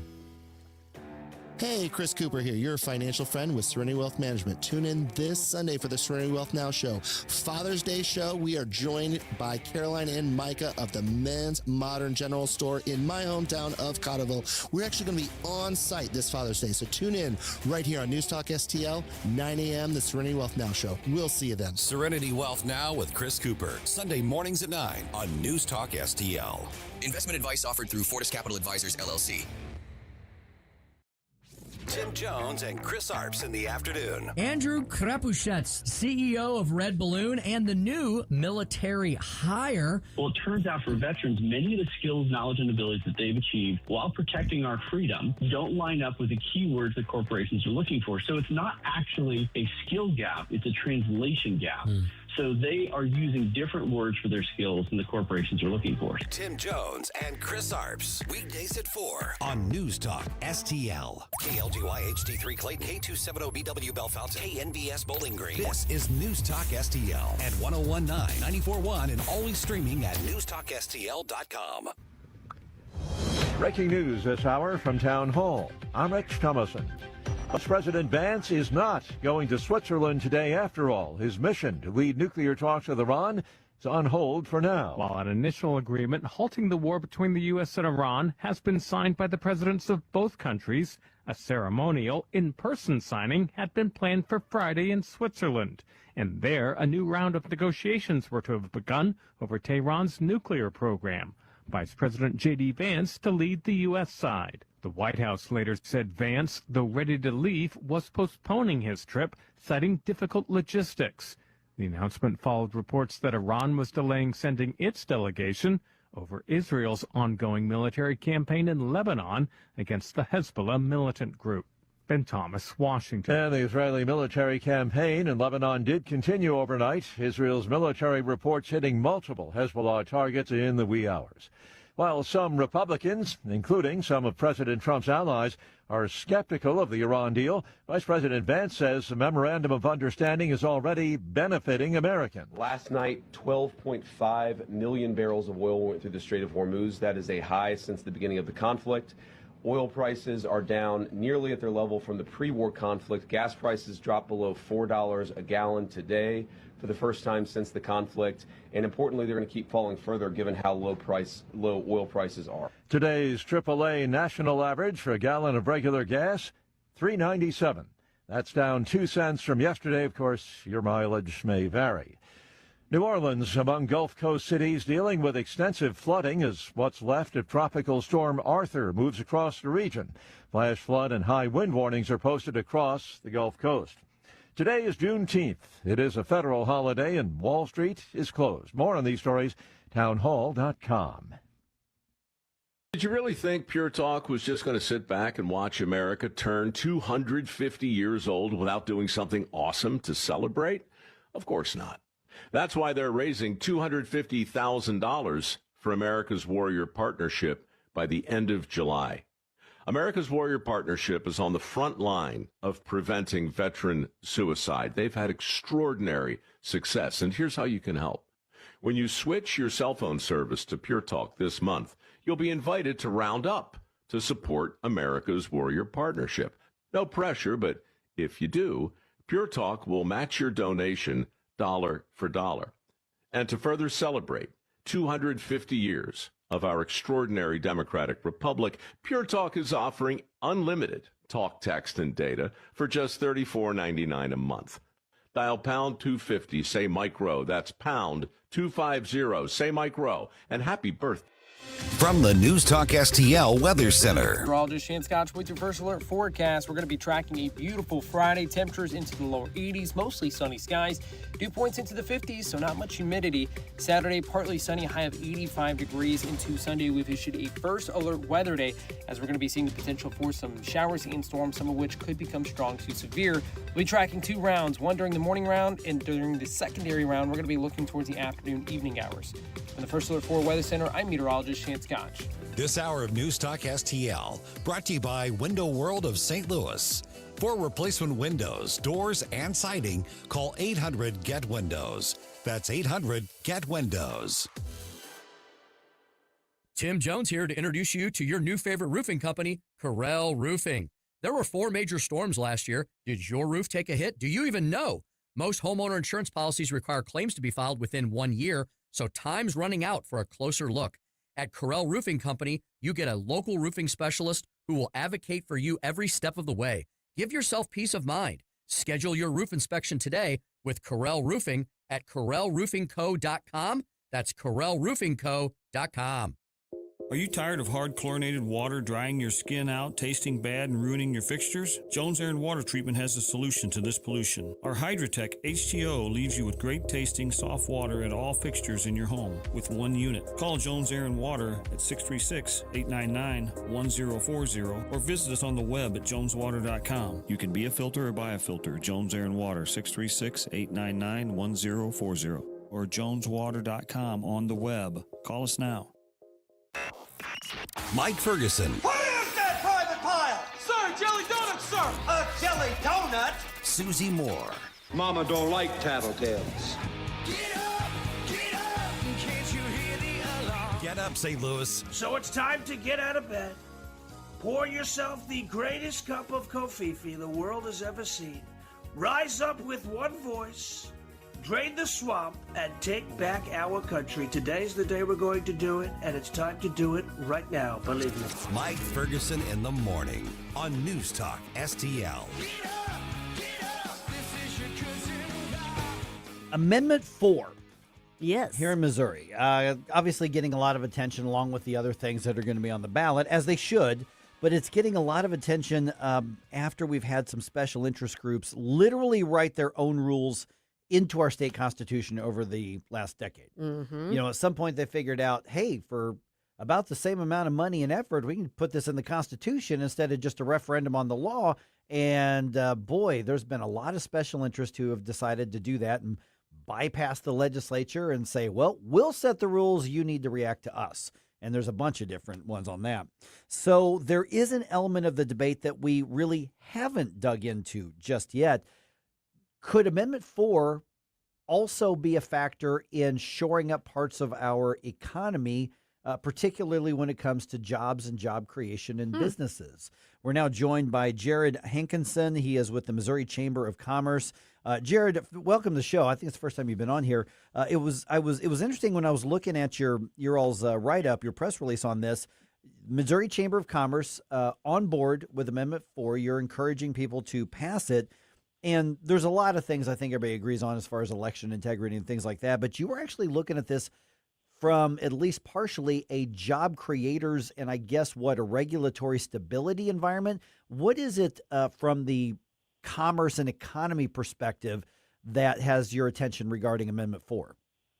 Yeah, absolutely, Mike. And good morning. Thanks for having me on the show. This is my first time and happy to be talking about something as important as Amendment 4. And I think you hit the nail on the head there in terms of summarizing our position. This is, when I'm testifying on legislation during, the legislative session in Jefferson City, one of the things I say time and time again, regulatory consistency, regulatory clarity, reliability, those are the things that are of the utmost importance to Missouri's business community. When you're making millions of dollars, maybe even billions of dollars of investment into our communities, things that are creating jobs, things that are driving funds into our school districts, into our hospital systems, you want to know what the lay of the land is going to be for years to come. You want to know what the rules are going to be for years to come. And a yes on 4 is a yes on that clarity and that certainty for business owners. And this is going to provide them that consistency in the regulatory environment that they need to make those investments that create jobs that bring our state forward into the future. So we almost have a separate discussion, as in there's good and bad policy, which obviously you all are involved in working with lawmakers and lobbying them and things like that. And maybe you agree with me on stuff and maybe I disagree with you on stuff. But there's the good and bad policy question. And then there's the, okay, but at least we know what the rules are. And I've heard a lot of, economists and business owners say kind of just what you said, is that you can debate the good and bad stuff, but that takes a while to do through a legislative session. Just knowing even what the bad rules are gives you time and the ability to adapt. Am I summarizing your position correctly on that? Exactly. And that's why we have such a robust legislative process, is so that we can talk through those good ideas and hopefully not talk as much about those bad ideas, but still work through them in a very diligent and deliberate way throughout a multi-month legislative session. What we have now in Missouri is the opportunity for, you said special interests, and I'll take it a step further, foreign special interests, to use Missouri as a testing ground and as a playing ground to buy policies and put them in our state's constitution, our most sacred document that is very hard to change. And we just don't think that is the right thing for Missouri. We are the show me state. Show me your argument, show me some deliberation, show me your coalition. Don't just show me a $10 million check that you're going to try to buy something into our Constitution. That's just not the way we do business here in Missouri. I like that approach, Jared. Good morning. This is Susie Moore. One of the issues that to me keeps coming up when we're talking about these constitutional amendments that are going to be the ballot issues is messaging, because when you're talking about voters, many of whom are not political junkies like me and don't necessarily spend or have the time to dig into what's really at issue here, it's the sound bites. It's the little short bumper sticker, verbiage that gets their attention. And one thing that the left in particular excels at is messaging. And so how do we distill the key elements of Amendment 4 in a way that lets voters know why this is so critical, particularly on the economic front? Yeah, it's a great question, and I think you are right. One of the uphill battles that we have here is that the people on the other side of a lot of issues, they are good messengers, and they know what to do. But we've got a very clear message here and something that I think people can get behind. The thing that stands out to me as the most important part of this is on top of the transparency part of Amendment 4, requiring these ballot measures to be full in their description and what they're advertising to voters to do. Our key message here is let Missourians decide. Let this state be the state that generates its own policy decisions. We do not want to be that testing ground for foreign special interests to try to treat Missouri as a policy experiment, a policy lab.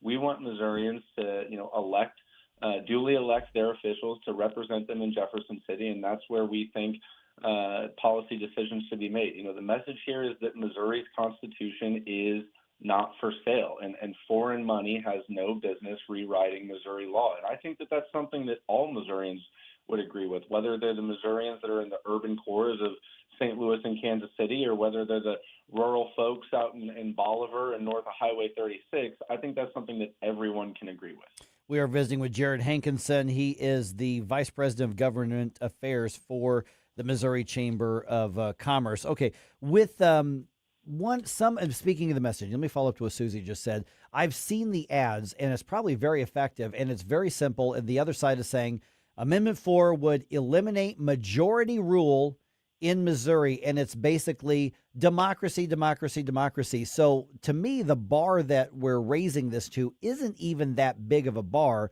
but their argument is even if you get 50% plus one, you can't change the state constitution depending on where those votes came from. So instead of digging in super deep and saying, okay, but here's the thing with the different regions of the state, the congressional districts, what's the right answer to that when somebody says, we're trying to eliminate majority rule, which is so simple.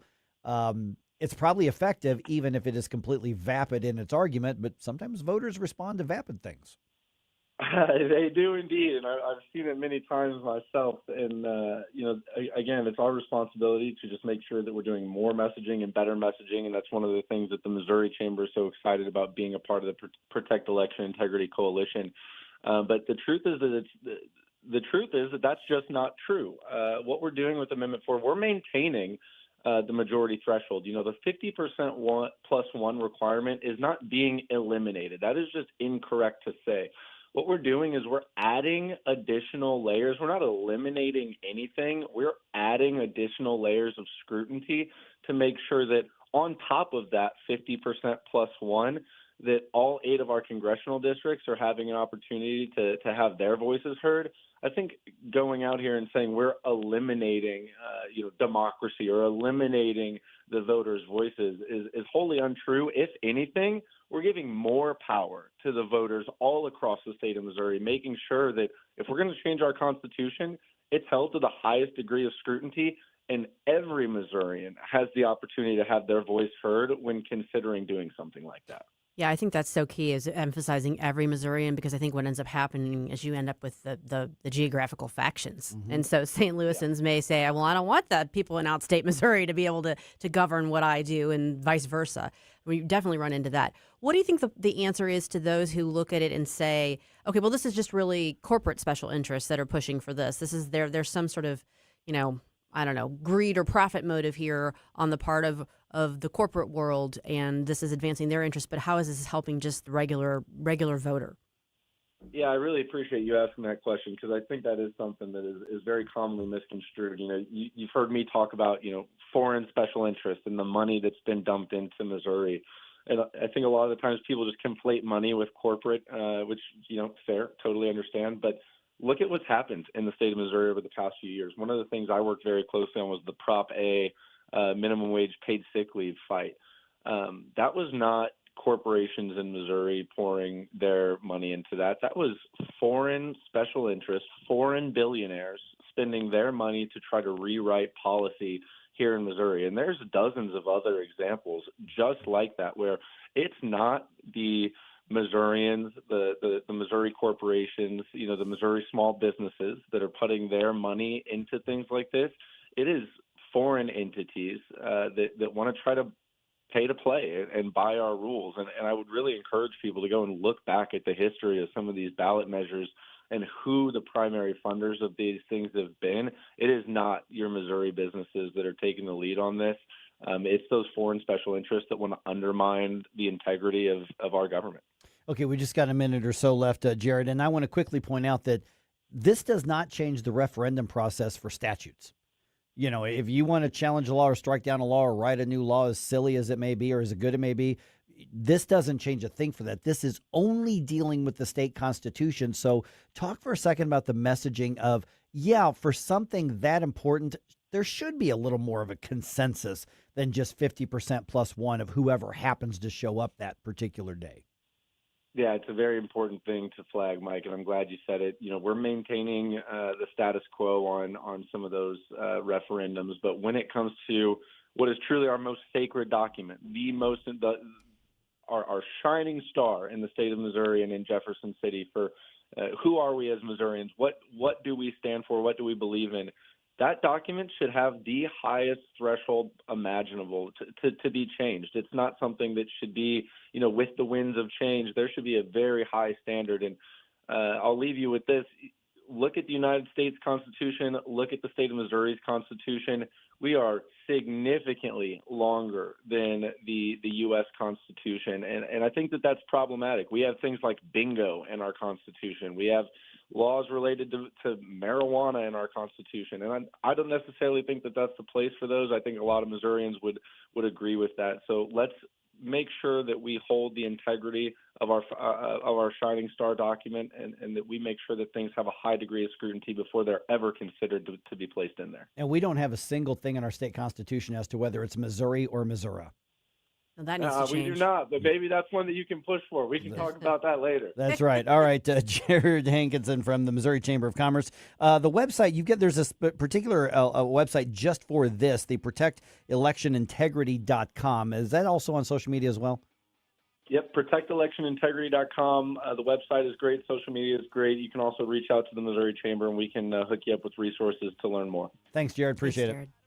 Thank you. Have a great day. You too. All right, who was the worst this week? At 7:20, here are the contenders for the worst leftist media hot take of the week. Making cold mind to fight your war. Stop it right now. I have had enough of this. Turn my eyes to your indifference. Mike Ferguson in the morning I have to tell my kids that I'm a rock star now. on News Talk STL.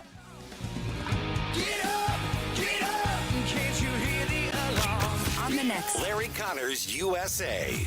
The story behind the story, something personal, sentimental, in honor of Sunday, Father's Day. Larry Connors USA. Now weeknights 6 until 8 on News Talk STL. Hey, when pests invade your home, you need someone you can trust. It's Jamie Allman here, and at Buckingham Pest Control, they're not just your exterminators. They're your neighbors and friends. A locally owned family business and St. Louis Magazine A-List award winner, providing affordable, quality pest control. Plus, they offer energy-efficient TAP attic insulation, the only insulation that controls pests. BuckinghamPestControl.com. That's BuckinghamPestControl.com.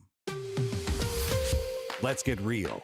Here's the truth about eliminating Missouri's income tax. I'm here with State Representative Bishop Davidson. And Bishop, you've heard the complaints about the proposal. Here's your colleague, Representative Ashley Awney. Frankly, the only thing that this resolution does is increase sales taxes. So what does this do and what does it not do if we say yes? The first part of this constitutional amendment is a constitutional shall. It's a guarantee to the people in Missouri that if they vote for this, that their legislature will enact and shall enact legislation to eliminate income taxes using natural economic growth over time. That means when the economy grows, instead of it going back into the coffers of the state, it goes into the pockets of Missourians. The second part is a constitutional may. It allows the legislature to have a conversation around sales taxes, but only so that they can eliminate income taxes faster and reduce local tax rates like personal property tax and real property. Get the facts at afpmissouri.com. This is Kurt Barr, Director of Elections for St. Charles County, reminding you that your vote counts. Missouri requires an acceptable photo ID to vote. This includes a Missouri's driver's license, a Missouri non-driver's license, a U.S. passport, passport card, or a military ID. And here's something a lot of people ask. You do not need a real ID to vote. Any qualifying photo ID is enough. Check before Election Day, not during. For official election information, visit sccmo.org/elections. If you have a phone, you have a radio. Download the all-new NewsTalk STL app Love the all-new NewsTalk STL app. and listen anytime, anywhere. The 80s. Excellent. Never been a decade like it. Never will be. It's Flashback Friday. Say it loud. Say it loud. Say it clear. Oh, say it clear. You can listen as well as you hear. It's too late. It's too late when we die. Oh, when we die. We don't see eye to eye. Hey, this is Todd Showalter. Join me for the Right Mind Show on Saturday at 5 as I try to put some fun back into this wacky radio station. You know, and speaking of wacky, let's get back to Mike Ferguson in the morning. This is such a great song. It is. Mike and the Mechanics. Yep. Mike being Mike Rutherford from Genesis. Genesis, Yeah. yes. The guitar player for Genesis. It did have a bit of a Genesis tone to it. Yeah, yeah, and this is Paul. Is it Paul Carrick? I think is singing. I think so. Yeah, Paul. But yeah, this is kind of a side project. But Mike and the Mechanics put out. I don't remember how many. I know they had 2 really good albums. Yeah. In the mid-late '80s. Yeah, well, each of the members of Genesis kind of went on to their own Yeah. solo careers that were very successful. Yeah, yeah. Phil Collins did all right. yeah. So did Peter Gabriel. Peter Gabriel did all right. Yeah, yeah, exactly. Oh, great choice. Whoever sent this in, great choice. Because this isn't like this is like longing for like family and look. You know, No, it's like yeah. make the most of the time while you're Yeah, here. exactly. Yep. What a great song here. Okay, it is that time of the week. It is where we debate which leftist hot take is the worst that made it into the media. We have some very, very strong contenders this week. Shall we go right to it? All right, here's our friends from the Media Research Council. This is very much like watching the Berlin Wall coming down. Actually, it's nothing like that. But is that the worst media quote of the week? It wasn't worse. Here's our contenders. Option number 1, The View's Sonny Hostin claims the administration is erasing black people. Talking about black history getting erased from public spaces. Black voter districts are being dismantled. Black leaders are being sidelined from our ranks. Where do Americans of color fit in this vision? Because it doesn't seem like we fit. Option number 2, Jim Acosta compares removing Trump's name from the Kennedy Center to the fall of the Berlin Wall. This is very much like watching the Berlin Wall coming down. It is a sign that mankind, that humankind can stand up against tyranny. And option number 3, Robert De Niro's latest mental meltdown. I can't love a country that sends out masked militias to shoot citizens in the streets, torture our neighbors, and separate families. I can't love a country that's led by a racist, misogynist, xenophobic tyrant. And let me just say it. I can't love the country that's led by Donald Trump. TDS is strong with that one. Vote for the worst. This poll is funded by our good friend James Jamiro. And be sure to check out Newsbusters on Monday to find out which member of the media snagged the title for the MRC's Worst Media Quote of the Week. It wasn't worse. All right, and you can vote at the MRC on X or Twitter. If we haven't already put that up, that's already up. Yeah, we can do that. Okay, we got some strong contenders. You know, let's go around the room here. I know who my pick's going to be. What do you all think? Let's talk our way through it here. Well, this week, to me, one just runs away with it. Jim Acosta. Okay, all right, interesting. Okay, so tell me what jumped out at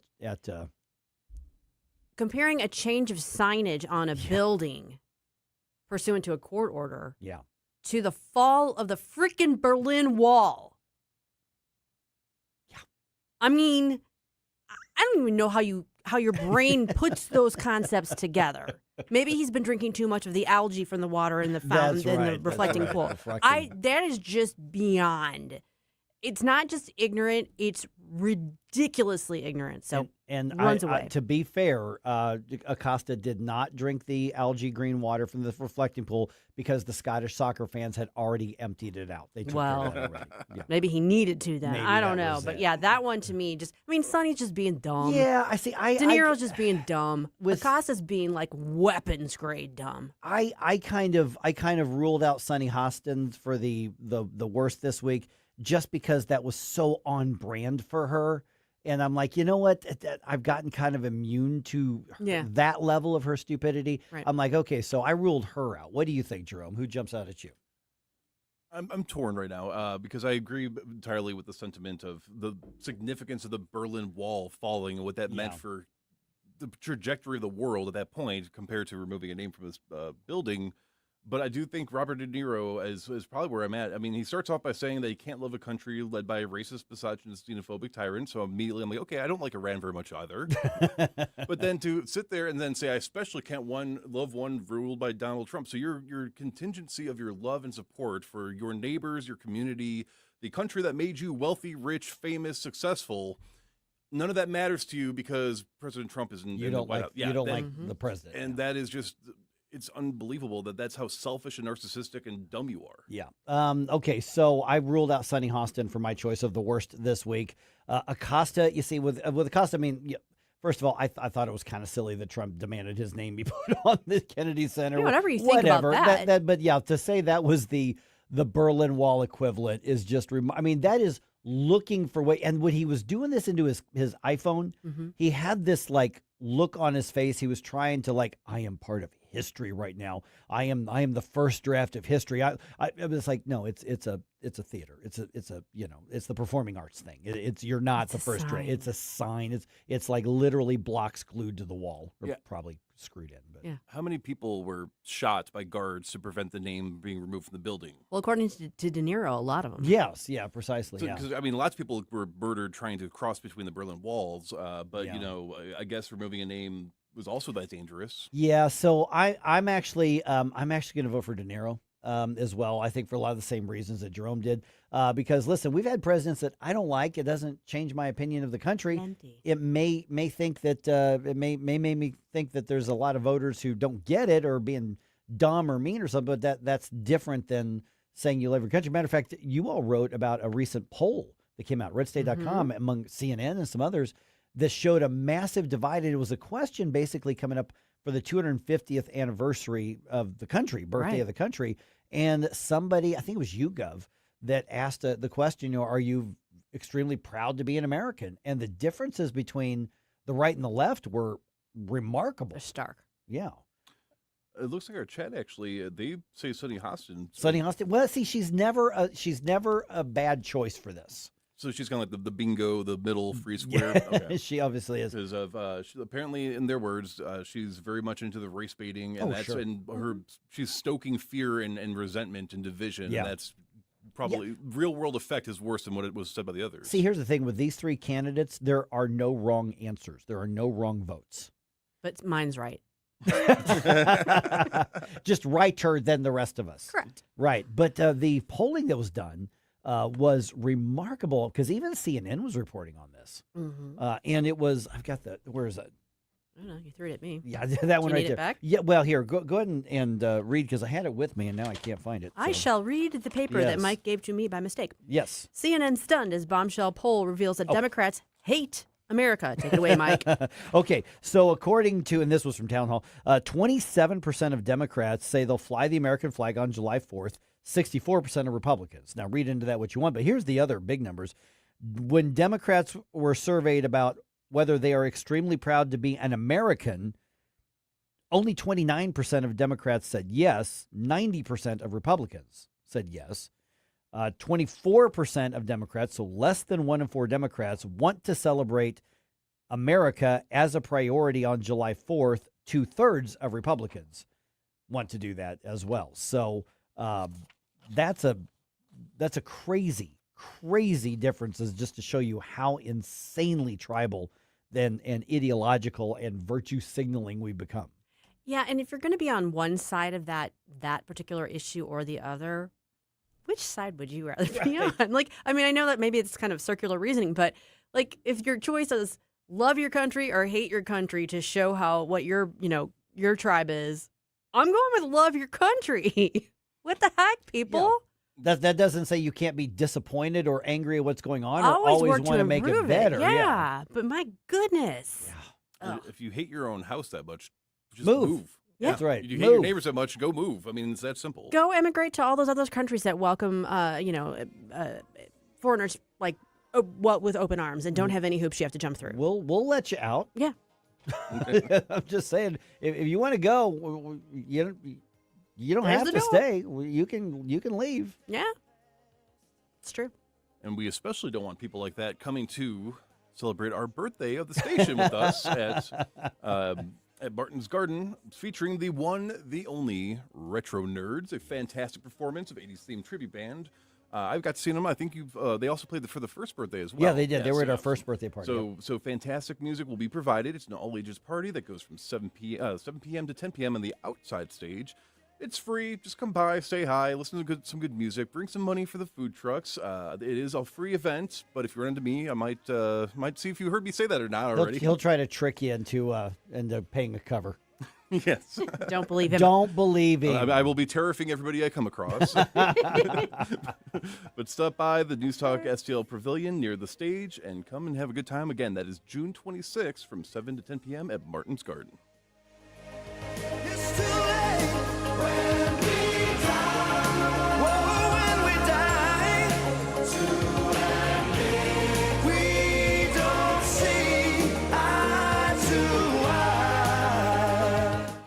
From the NewsTalkSTL Weather Center. Meteorologist Shan Scotch with your first alert forecast. We're going to be tracking a beautiful Friday. Temperatures into the lower 80s, mostly sunny skies. Dew points into the 50s, so not much humidity. Saturday, partly sunny, high of 85 degrees. Into Sunday, we've issued a first alert weather day, as we're going to be seeing the potential for some showers and storms, some of which could become strong to severe. We'll be tracking 2 rounds, one during the morning round, and during the secondary round, we're going to be looking towards the afternoon, evening hours. From the First Alert 4 Weather Center, I'm meteorologist Shan Scotch. Simply Health with Dr. Brian Deloney. Alzheimer's is not just a memory problem, it's a brain resilience problem. This week we talk practical strategies to support brain function like diet, metabolic health, mitochondrial support, peptides, light therapy, sleep, and the habits that help the brain repair. Simply Health with Dr. Brian Deloney. Saturdays at noon on NewsTalk-STL. To find out more about Simply Health Integrated Medical, log on to simplyhealthintegrated.com. Larry Connor's Commentary, brought to you by Vincent's Jewelers, offering a wide selection of jewelry, including lab-grown diamonds, affordable earrings, bracelets, necklaces, and rings, up to 75% off their natural counterparts. Visit vincentsjewelers.com. This is Larry Connor's Commentary on News Talk STL. CNN said Trump's Iran agreement might be flawed, but is getting what he wants. That's a powerful statement from the legacy media. Of course, they also claim Trump only accepted this deal for political reasons, helping ease gas prices and other costs. It does do that. But I also agree with Mark Levin. Trump deserves credit for his courage to do what no other president has done and no future president might do. The prime goal, keep Iran from getting a nuclear weapon. Levin adds, Iran will never honor anything. And once money starts flowing into Iran, they will tell us to go to hell. Again, I agree. What we really wanted, an unconditional surrender. That did not happen. But this is far, far better than what Obama left us. So the Iranian regime plans for a nuke will probably continue, but they are delayed for now. The strait is open, so your cost at the gas pump and store will improve. Still, this is a deal with the devil. And we got a slice of devil's food cake, but not a corner slice with the most icing. And we got no ice cream to go with it. And you can forget about the cherry on top. Get more Larry Connors on Larry Connors USA. Tonight at 6 on News Talk STL. Spring weather has everyone sneezing, even inside their home or building. Instead of saying Gesundheit, call Wellington Environmental to perform air tests to determine if mold levels are too high. Gesundheit is the same as saying bless you after someone sneezes, the German word meaning wishing you good health. Wellington Environmental can perform air testing that is simple, fast, and can identify issues keeping you from having good health. Wellington does the same for hospitals and nursing homes for indoor concerns. Give them a call. It's simple. 314-644-4930. 644-4930. Tell Cindy, I need air sampling. They've seen it all. They can help you. Next time you hear Gesundheit, think Wellington. Wellington Environmental. Be well with Wellington. This year, America turns 250, and NewsTalkSTL is celebrating our nation's semi-quincentennial all year long. NewsTalkSTL, #1 for live and local Soros-free talk, with proud supporters of our 250th birthday celebration. Trolley Stop Bakery, DG Firearms, and The Yard Guy. 250 years strong, and we're just getting started. 101.9 and 94.1 NewsTalkSTL. At Body of Health, we're a small but mighty family operation with big ambitions for your health. I'm Helene Tobler, and I'm jazzed about how our MRI-grade body composition analyzer is putting personalized health and wellness on steroids. It helps me and Dr. Tobler, that's my husband, refine the advice we give to help you feel better and live longer. Body of Health, trusted, discerning, affordable health care the way it ought to be. Learn more at bodyofhealth.com. That's bodyofhealth.com. If you have a phone, you have a radio. Yes, I listen on my phone. Download the all-new NewsTalkSTL app. Love the all-new NewsTalkSTL app. It is awesome. And listen anytime. Love the NewsTalkSTL app. Anywhere. The 80s. Bueller. The 80s. Let's go while we're young. Never been a decade like it. Shall we play a game? Never will be. Where to be? It's Flashback Friday.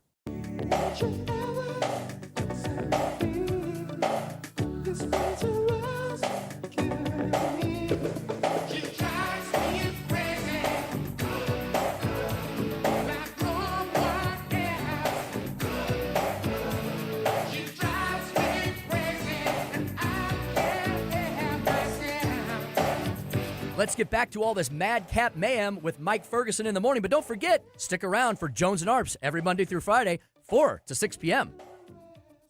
Ugh. Not a fan? I hate this song. Fun Young Cannibals. Yeah, I know. Yeah. I mean, I enjoy it, but the theme was songs for your loved one, so I don't know if this is saying that they really like the person or that they can't stand the person. Yes. Yeah.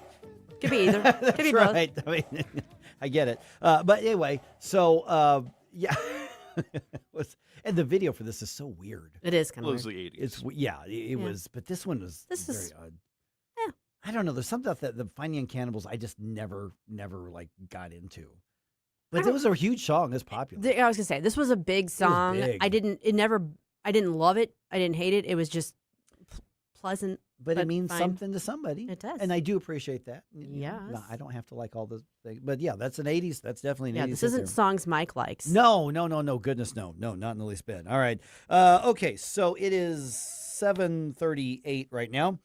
More illegals behind the wheels of a big rig? Go figure. Imagine that. Yeah, apparently that is still happening, and RedState.com was covering that. See, they got this reporter, Susie, named Becky Noble. I've heard of her. You've heard of her. Okay, and she joins us right now. The article, here we go again, more illegal immigrant truckers busted by Border Patrol. At least they busted them at the border. Or where did they bust them? Because at one point they were in just outside Troy, Missouri up here, so I'd rather them bust it clear, closer to the border. But what did they find? Because I think when the thing happened up here in this area, Becky, the truck was going the wrong way. I think it was on 61 in Lincoln County. And that drew attention. There were some accidents, obviously, Florida, Texas, California, places like that. Somebody started asking the question, how many of these guys out there are in the country illegally but are still getting CDL licenses? And we thought once the crackdown started, we stopped hearing about it, Becky, in the news at least, but turns out this is still a problem out there. Yeah. Hi, Mike. Thanks for having me on. Hi, Susie. Hello. Yeah, I mean, when I was researching this story, I guess a few months ago, back in February, when Transportation Secretary Sean Duffy announced this crackdown, that they had taken, that was back in June of 2025, forgive me. In June of 2025, Sean Duffy said that they had already at that point taken 20,000 illegal immigrant truck drivers off the road, which begs the question, how many are there to begin with? We have no idea. 20,000 is bad enough. But anyway, this happened in late May along the Yuma sector border in Arizona, and in mid-May, and it was a 5-day kind of sting operation, I guess, and they arrested 52 illegal immigrants who were driving and doing whatever they were doing along highways in Arizona.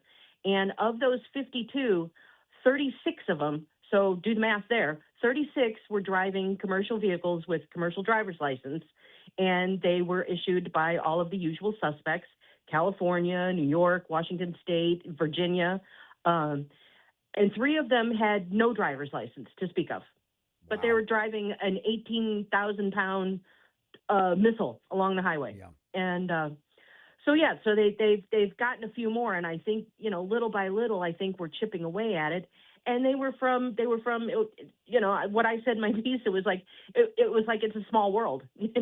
They were from El Salvador, India, of course, Mexico, Turkey, Russia, other people named Singh. I mean, it's just it's going on and on and on.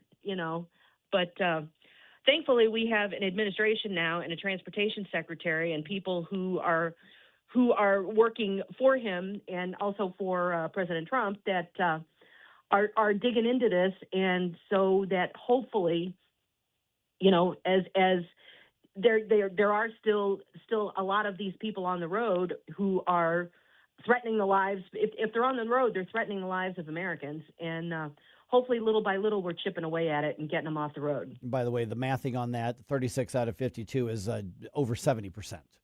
Yeah, we're talking. Yeah, just that's the math, real quick.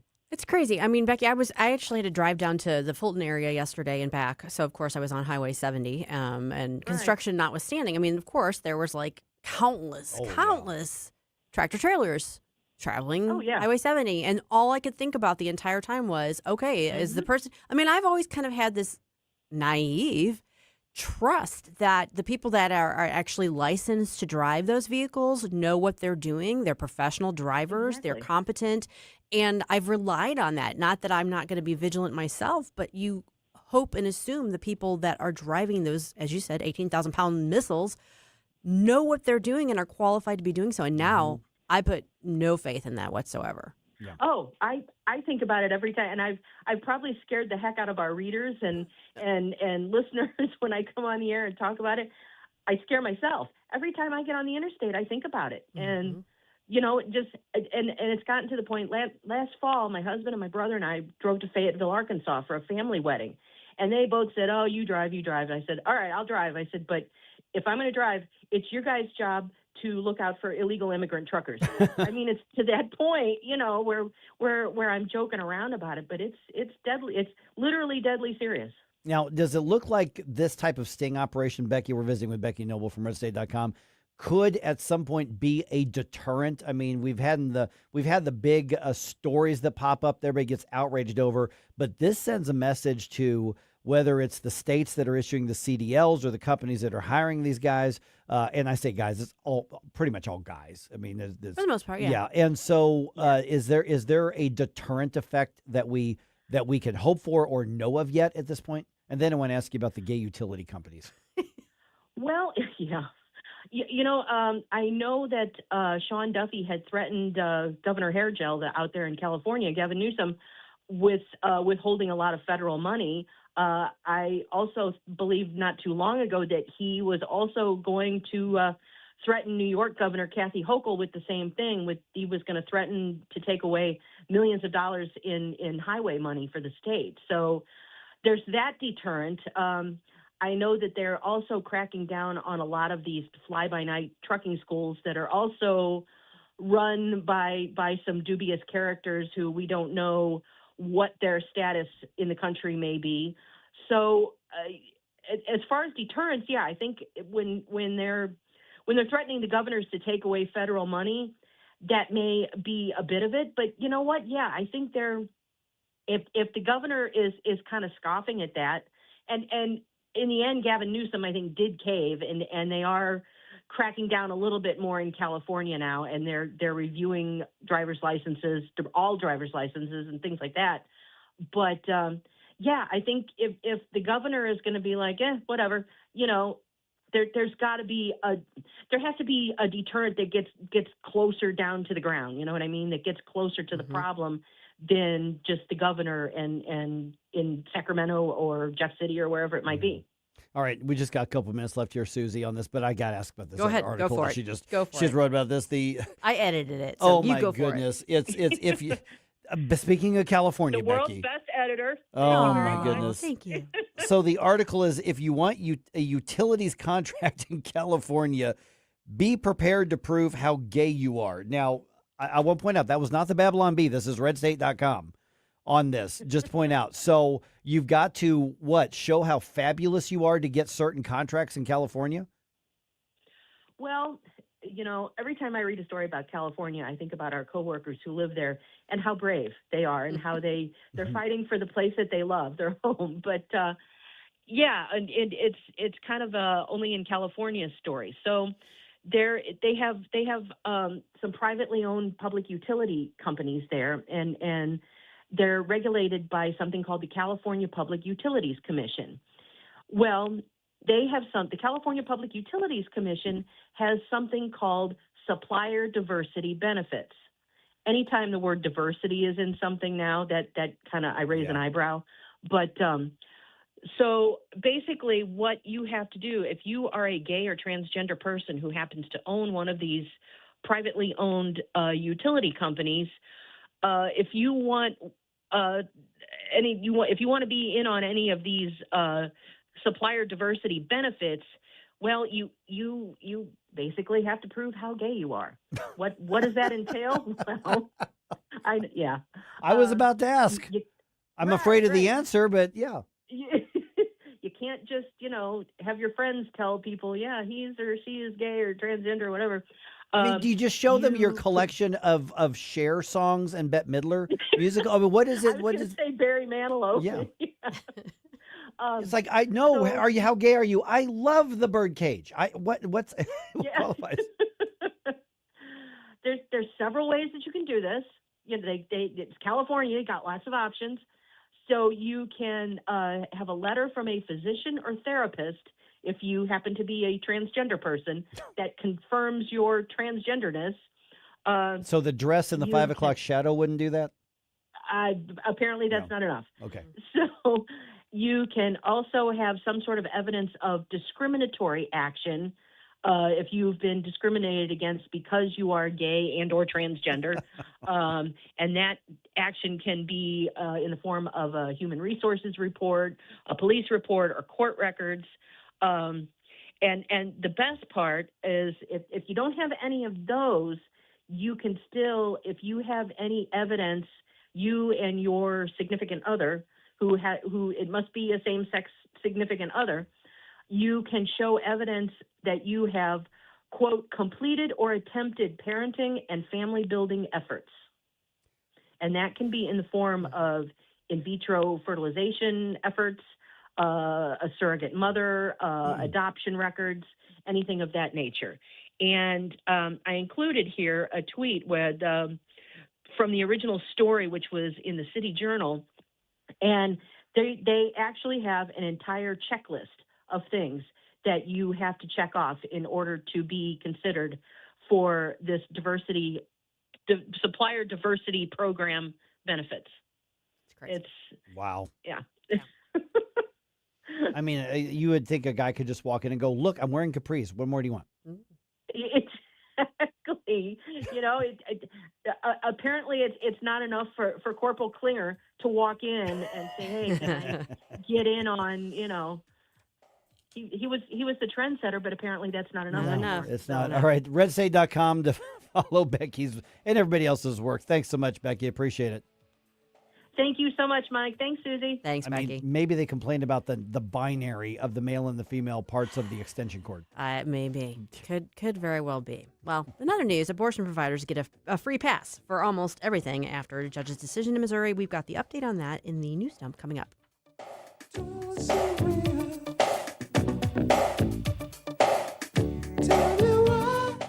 News Talk STL is proud to have Doug Voss of Safe Bunny Radio as part of our lineup each week. Doug has been a staple on the St. Louis radio airways for many years as one of the leading financial experts in the area. You can now hear Doug and Safe Bunny Radio every weekend on News Talk STL. But in case you miss anything, you can check it all out at DougVossSafeBunnyRadio.com. What else do our listeners need to know, Doug? Simply put, I focus on helping pre-retirees and retirees build, preserve, and protect retirement assets, and I've been helping my clients solve their insurance and financial needs for the past 33 years. I also strive to educate my clients on how to prepare for retirement, minimize the impact of market volatility on their assets, and deal with the challenges of increased longevity. Call me today at 844-676-SAFE. That's 844-676-7233. Doug Voss is a registered representative. Securities offered through DHL Securities, LLLP. Member FINRA and SIPC. Hanson's Tree Service at hansonstree.com is your one-stop shop for expert insured tree care and more in the greater St. Louis region and at the Lake of the Ozarks. Visit hansonstree.com for 24/7 emergency tree care, grinding and land clearing, awesome organic mulch, green resource recycling, and more. Tim Jones here to tell you that whether you're dealing with old man winter at your home or business in the St. Louis region or preparing your lake home for spring, call Hanson's to help you out. No job too big or too small. Mention News Talk STL. Receive 10% off all tree care services. hansonstree.com, hansonstree.com. Hey, it's Susie Moore for Window World. Did you know that in just over the last 20 years, Window World of St. Louis has improved the look and thermal efficiency for over 80,000 customers in St. Louis? Plus, Window World windows come with a lifetime warranty that covers all parts, glass breakage, and labor. And now, Window World is offering 36 months, same as cash financing with approved credit. Call them today at 800-GET-WINDOWS for a free in-home, no-pressure estimate. That's Window World at 800-GET-WINDOWS. They're the preferred window of the St. Louis Blues.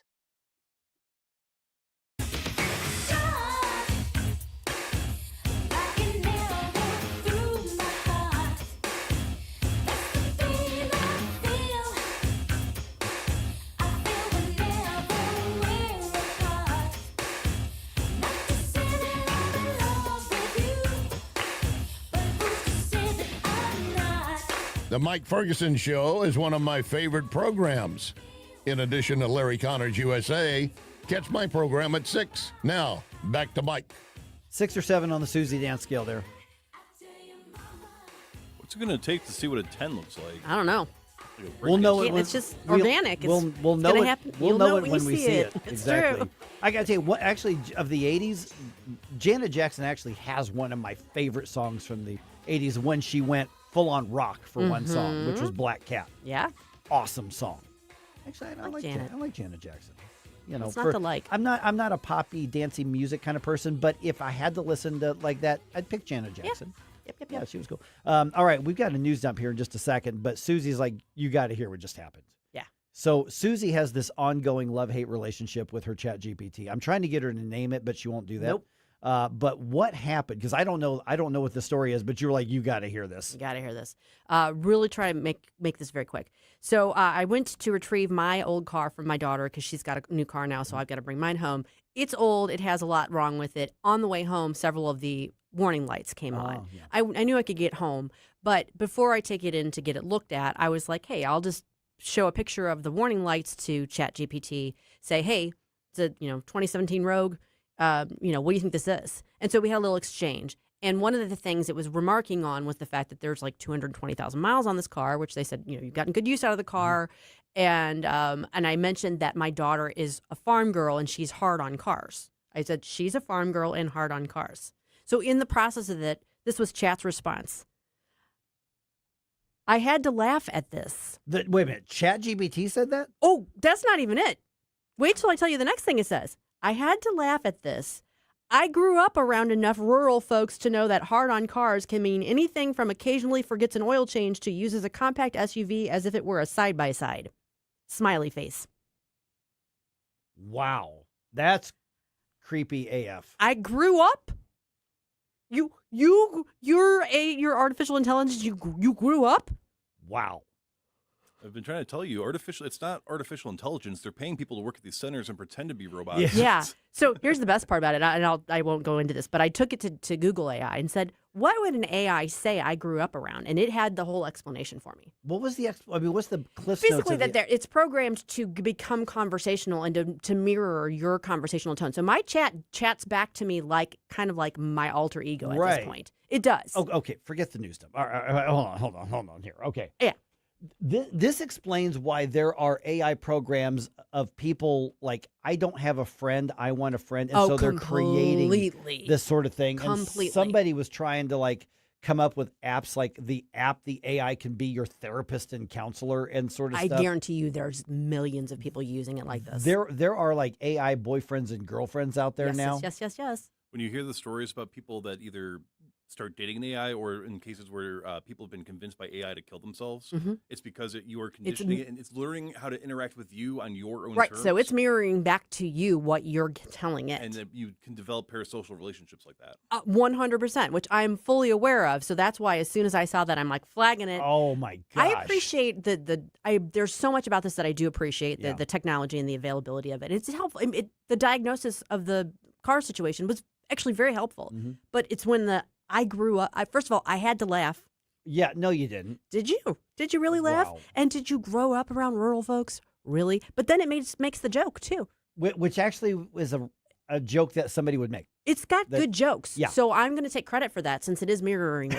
Just saying. Yeah, I'm sorry to ruin the news dump, but when I saw that, I'm like, you guys need to know about this. Okay, and actually in just a little bit here, there's another AI data type of story that I want to. They track this for a variety of reasons. And again, on social media, ChatGPT, we think those are the products.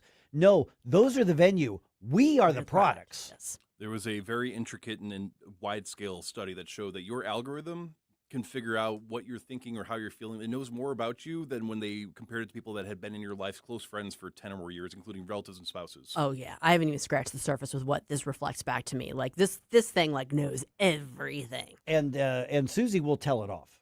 Yes. Oh, yeah. Yeah. I mean, I will keep it in line. Like, when it's giving me bad information or it's, misconstruing something, I'm like, no. And the weird part is there are so many people when you're a nice person, you don't want to hurt somebody's feelings. And there are people I don't want to be too mean. It's not a real thing. It's not sentient. It doesn't have feelings. Yeah. I still find myself saying please and thank you and sorry. You develop a conversational tone with it. It's a useful tool, but you got to remember what you're dealing with. You have to keep in line who's the boss and who's the worker. Yeah. Oh, that's nuts. I knew you would want to hear that. Nuts. I knew you would want to hear that. Oh my gosh. AI rights 2029. Wow. Man.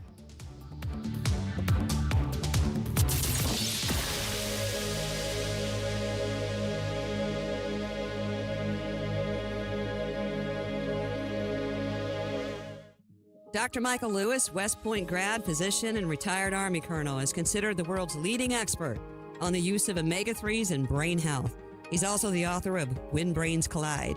Dr. Lewis, a lot of people take fish oil supplements, but how do you know they're working if you're not testing? Elizabeth, I've come across the biggest breakthrough in my 30-plus years of medicine. What if you could test yourself at home to see if your fish oil supplements are actually working? And then have the right product, a combination of fish oil and olive oil, a perfect Mediterranean diet in a bottle delivered right to your doorstep. This is the answer to the American ultra-processed food diet. Email me at test@brainhealtheducation.org. That's test@brainhealtheducation.org. Email Dr. Lewis today at test@brainhealtheducation.org and take the first step toward a healthier brain. Your future self will thank you. That's test@brainhealtheducation.org. Hey, Chris Cooper here, your financial friend with Serenity Wealth Management. Tune in this Sunday for the Serenity Wealth Now show. Father's Day show, we are joined by Caroline and Micah of the Men's Modern General Store in my hometown of Cotterville. We're actually going to be on site this Father's Day, so tune in right here on NewsTalk STL, 9 a.m., the Serenity Wealth Now show. We'll see you then. Serenity Wealth Now with Chris Cooper, Sunday mornings at 9 on NewsTalk STL. Investment advice offered through Fortis Capital Advisors, LLC.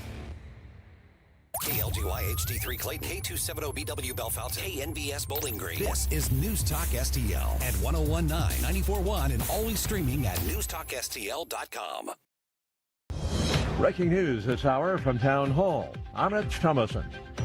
Logistical issues given as the reason that Vice President Vance is putting off his trip to Switzerland to lead negotiations with Iran over its nuclear program. Vance had been scheduled to leave today. The announcement followed a report by a pan-Arab satellite channel that is politically allied with the Iranian-backed Lebanese terrorist group Hezbollah that Iran was delaying sending its delegation to Switzerland over Israel's ongoing military campaign in Lebanon. Earlier, Vice President Vance defended the deal, saying Iran must comply with U.S. demands if it wants concessions, saying as they dial up their good behavior, we can dial up economic relief. He continued, if they dial down their good behavior, we can turn it off. Ken Lorman reports. Israel's military struck targets in southern and eastern Lebanon overnight. Hezbollah reports intense fighting. Lebanon's health ministry says at least 21 people have been killed. Israel says 4 of its soldiers were killed. The remains of Tropical Storm Arthur wreaking havoc on the Gulf Coast. Heavy rain sparking flash flood and tornado warnings. National Weather Service forecaster David Roth says the waterlogged region can expect even more rain in the immediate future. Heavy rain just continues even in its wake for portions of Mississippi and Alabama for at least 3 more days. Reports of trees and power lines down, buildings damaged or destroyed.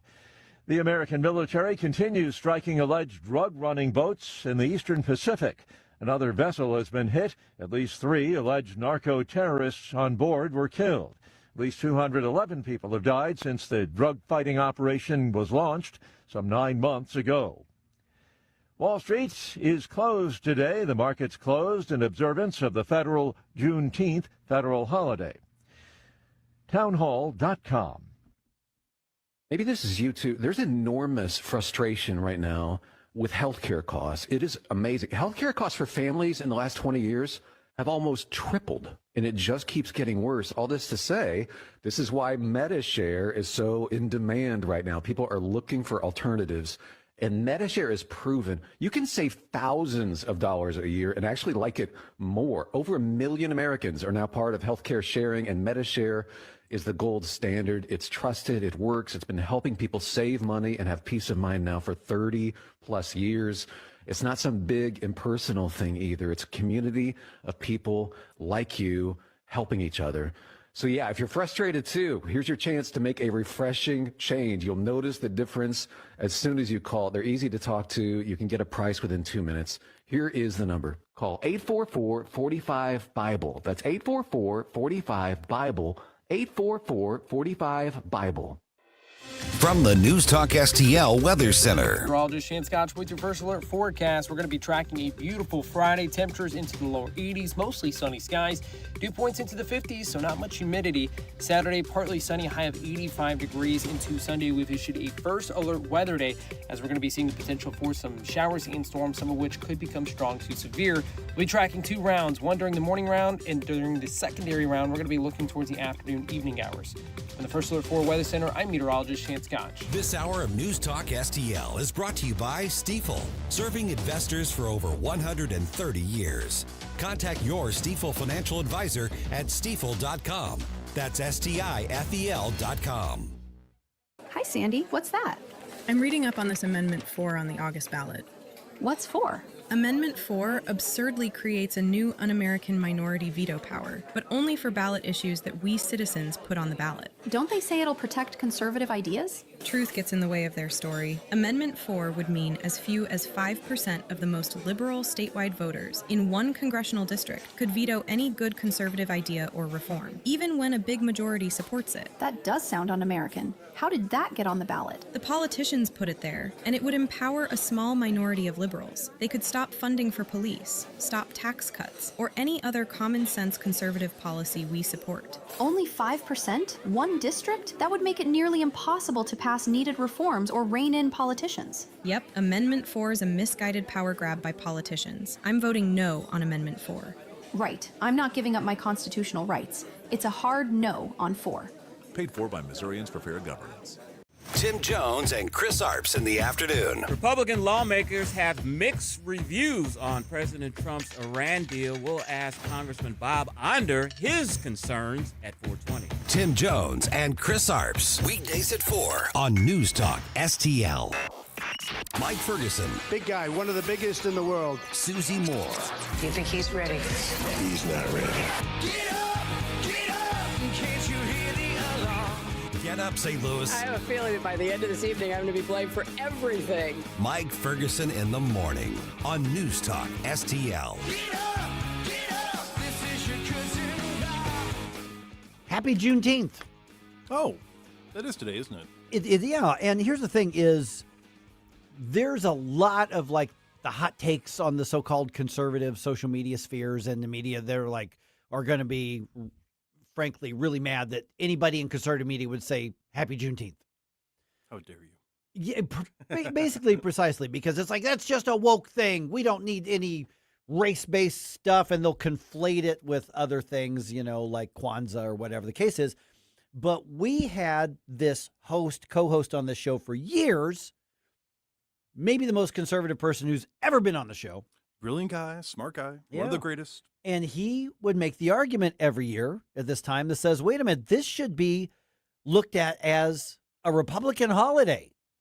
Oh. That guy's name is Gabe Pfifer, who's with us right now. Yay. Back on the old stomping grounds. Hey, Gabe. Hey, good to talk with you, Mike. Oh, man, I miss you guys. I wanted to be in studio today, but just couldn't make it. Yeah, I get it. I mean, you know, you're like, I don't want to go to that neighborhood. Just say it. No, I know who lives there. That's right. Okay, so Gabe, because I texted you when I saw that today's going to be Juneteenth, and one, there is the pushback, including from you on some of the other virtue signaling days out there, but this one right here, not all virtues are bad to signal here. And you've argued in the past saying, wait a minute, conservatives ought to be leaning into this like crazy. Explain why this one's different. Why is Juneteenth different than, say, you know, Black History Month or Kwanzaa or some of the others that, you know, some people really object to? Yeah, well, here's the thing about Juneteenth is that it's first of all, it is based on an actual historical thing as opposed to Kwanzaa, which is some made up woke bullcrap from some dude who killed his mistress or something in the 70s. But in this case, we're talking about a historical event, and that historical event is related to essentially the greatest victory in Republican history. The Republican Party was founded on the idea of being anti-slavery, of being an abolitionist party in America. We elected a guy called Abraham Lincoln, and he managed to do what many previous generations of freedom-loving politicians had never managed to do, is that actually abolish slavery. Now, of course, it took a war, it took a lot of death and destruction to get there, but we managed to do it. Juneteenth is when basically the last holdout areas, basically being controlled by Democrats, you know, had a Republican-led military show up and say, hey, no, we actually meant it. You have to release your slaves. And those slaves were released. The Republican Party met the goal that it was founded to do, and that should be celebrated. I don't understand why there's so much, weeping and gnashing of teeth about this being celebrated. Yeah, and the weeping and the gnashing of the teeth is, frankly, on our side. It's on the right side. Right as in the political right side that does this, and it's almost a knee-jerk reaction to anything that has a racial overtone because we just assume that if race is the focus, that the left just owns it. Right, and I think that's kind of where we fall into the trap that they've set for us for ages now.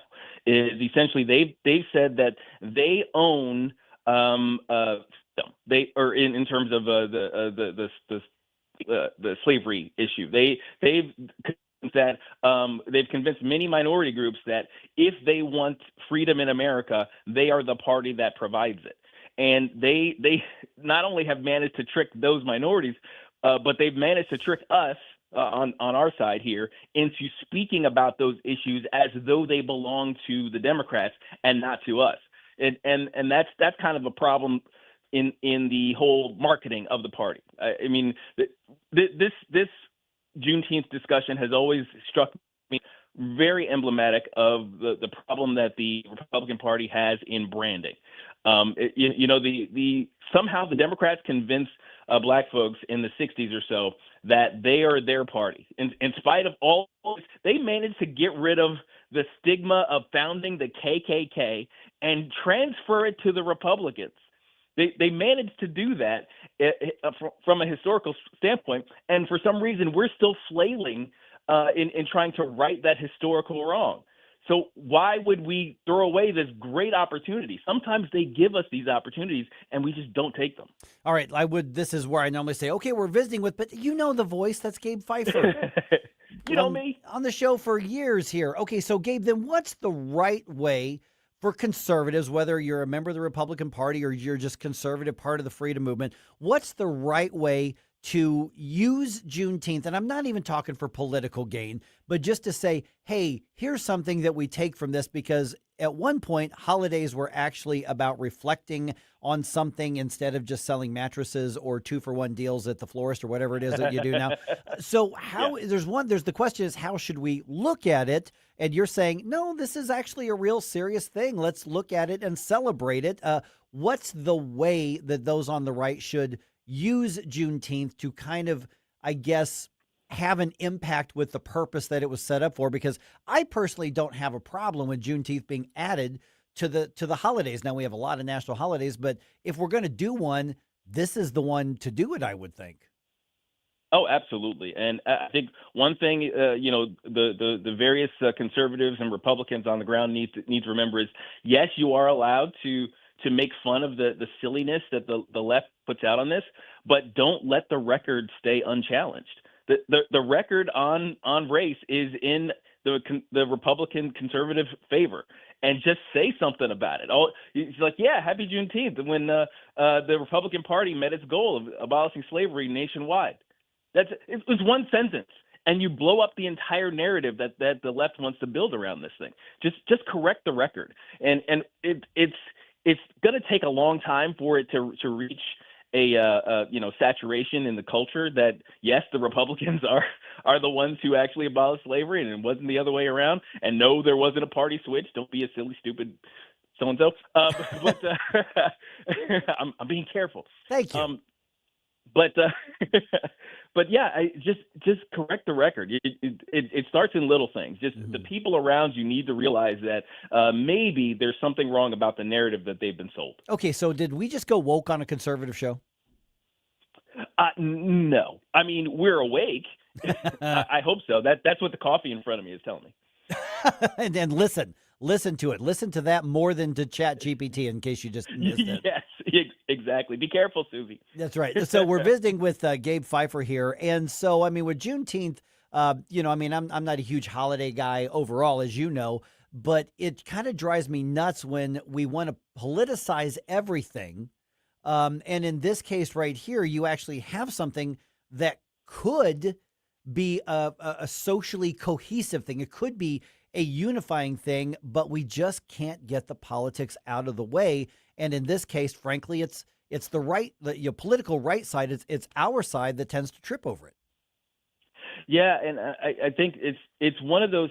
It's the symptom of the liberal dominance of national narratives, I think, because what has happened is that conservatives have been kind of cowed by their dominance of the various messages in culture for so long that whenever they say something, whenever they come up with a new idea, whenever they want to push some new narrative or what have you, we have a knee-jerk reaction. Now, in some instances, it's basically a beaten dog syndrome. If you raise your hand at a beaten dog, even if it's to pet their head, they're going to flinch at it. So that's kind of where we are right now politically. The conservatives are flinching every time the left raises their hands. But we have to be able to be sober-minded about these things and recognize the opportunities when they come. Juneteenth was a great opportunity to get a steal, basically a cultural steal from the left. And we fumble that so badly. Yeah, and I guess it starts with when you see something that says Happy Juneteenth or celebrates it, let's start with not rolling your eyes at it. Yeah, absolutely. It's like, yeah, celebrate the Juneteenth. Now, look, when they start selling watermelon flavored ice cream that at happened. Walmart, Yeah. yeah, that you're allowed to roll your eyes at that. Yeah. You're like, what is this? Why is this racist garbage at my local store here? Yes. So, okay. Those are the opportunities you have to roll your eyes, and actually, that I would consider those cultural wins if you roll your eyes at that garbage. But if somebody says, "Hey, Happy Juneteenth," as though they're trying to mock you, yes, accept it. It's an American holiday. Wave your flag. Tell them, yes, the Republicans won. That was awesome. All right, Gabe Pfifer. And again, I'm still going to roll my eyes and mock things like Kwanzaa and stuff like that. But oh gosh, yes, please do. Yeah, this is one where it's like you don't have to lump them all in together. It's just good. All right, Gabe, hope you're doing well. We do miss you here. I appreciate you being back on today, and happy Father's Day this weekend coming up as well. Oh yeah, absolutely. You too. Thanks, right, guys. God bless. Thanks, Gabe. Bye, Gabe. All right, we've got not only the News Talk STL birthday coming up. Next weekend, you know what else we have coming up? We have Nutrition Stops, 40th anniversary, 40th birthday party. Wow. Not this coming Saturday, but next Saturday. And that's going to be at Nutrition Stop there off Mexico Road in St. Peter's. I'm going to be there at least from 12 to 2, maybe from 12 to 3. But they're having a barbecue, a bunch of free food and samples, a lot of fun. It's just going to be a great time. It's free. Come on out, put it on your calendar. Between noon and 3 at Nutrition Stop on Saturday, I guess that'd be the 27th, I guess that would be. So if you can hang out with us on Friday night at Cottleville, Saturday come out and say hi to me at Nutrition Stop. All the details are up at newstalkstl.com.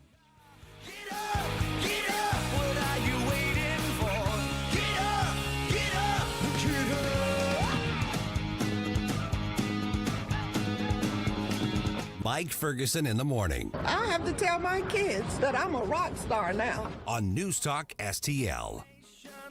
You want to take the place of what I trust. JC's Wayback Machine. It's Father's Day weekend, so we'll have lots of songs about dear old dad. I married your mother because I wanted children. Imagine my disappointment when you arrived. We'll also bring in the first day of summer. And our A-list interview of the week is with Dana Carvey. So I walk into the Oval Office, blown away. I see Bush, and I go, Mr. President. And then I saw Quayle, and without thinking, I went, Dan!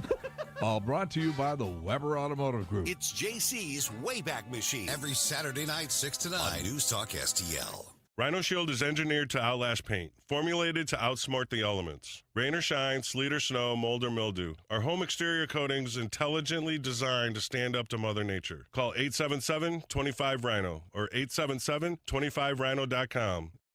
Staff's Pizza. You know the name. They're famous for their St. Louis style pizza, but don't forget their party platters for any occasion. Step sandwiches, pasta, and pizza are always a big hit at any get-together, and the party platters make it easy. 4 great locations: St. Peter's on Juggerman, in St. Charles on Zumbell, Pond Ford Trail in Lake St. Louis, and the original Stephanitas in O'Fallon. Check them out at steffspizza.com. And remember, tonight's a good night for Steph's Pizza. People ask all the time, who the heck is Low Cost Airlines? Well, we're not just one airline. When you're talking to us, you're talking to everyone. We are the discount supermarket for all airline tickets. Plus, we have all the airlines and always have the best prices. American, Delta, United, plus all the specialized international airlines and a lot more. And we make it easy. We guarantee you'll talk to a live human in 60 seconds. You can have the rates you need and have your trip booked in 5 minutes. Now, how cool is that? And remember, when you're talking to us, it's like talking to every single airline available with one fast phone call. All you need to do is call and find the best prices to fly wherever it is you want to go. So are you ready? Call Low Cost Airlines right now. 800-515-2397. 800-515-2397. 800-515-2397. That's 800-515-2397. And then the media. 1019 and 94.1. They lying about what's going on in America. They lying about it. News Talk STL. The 80s. Never been a decade like it. Never will be. It's Flashback Friday.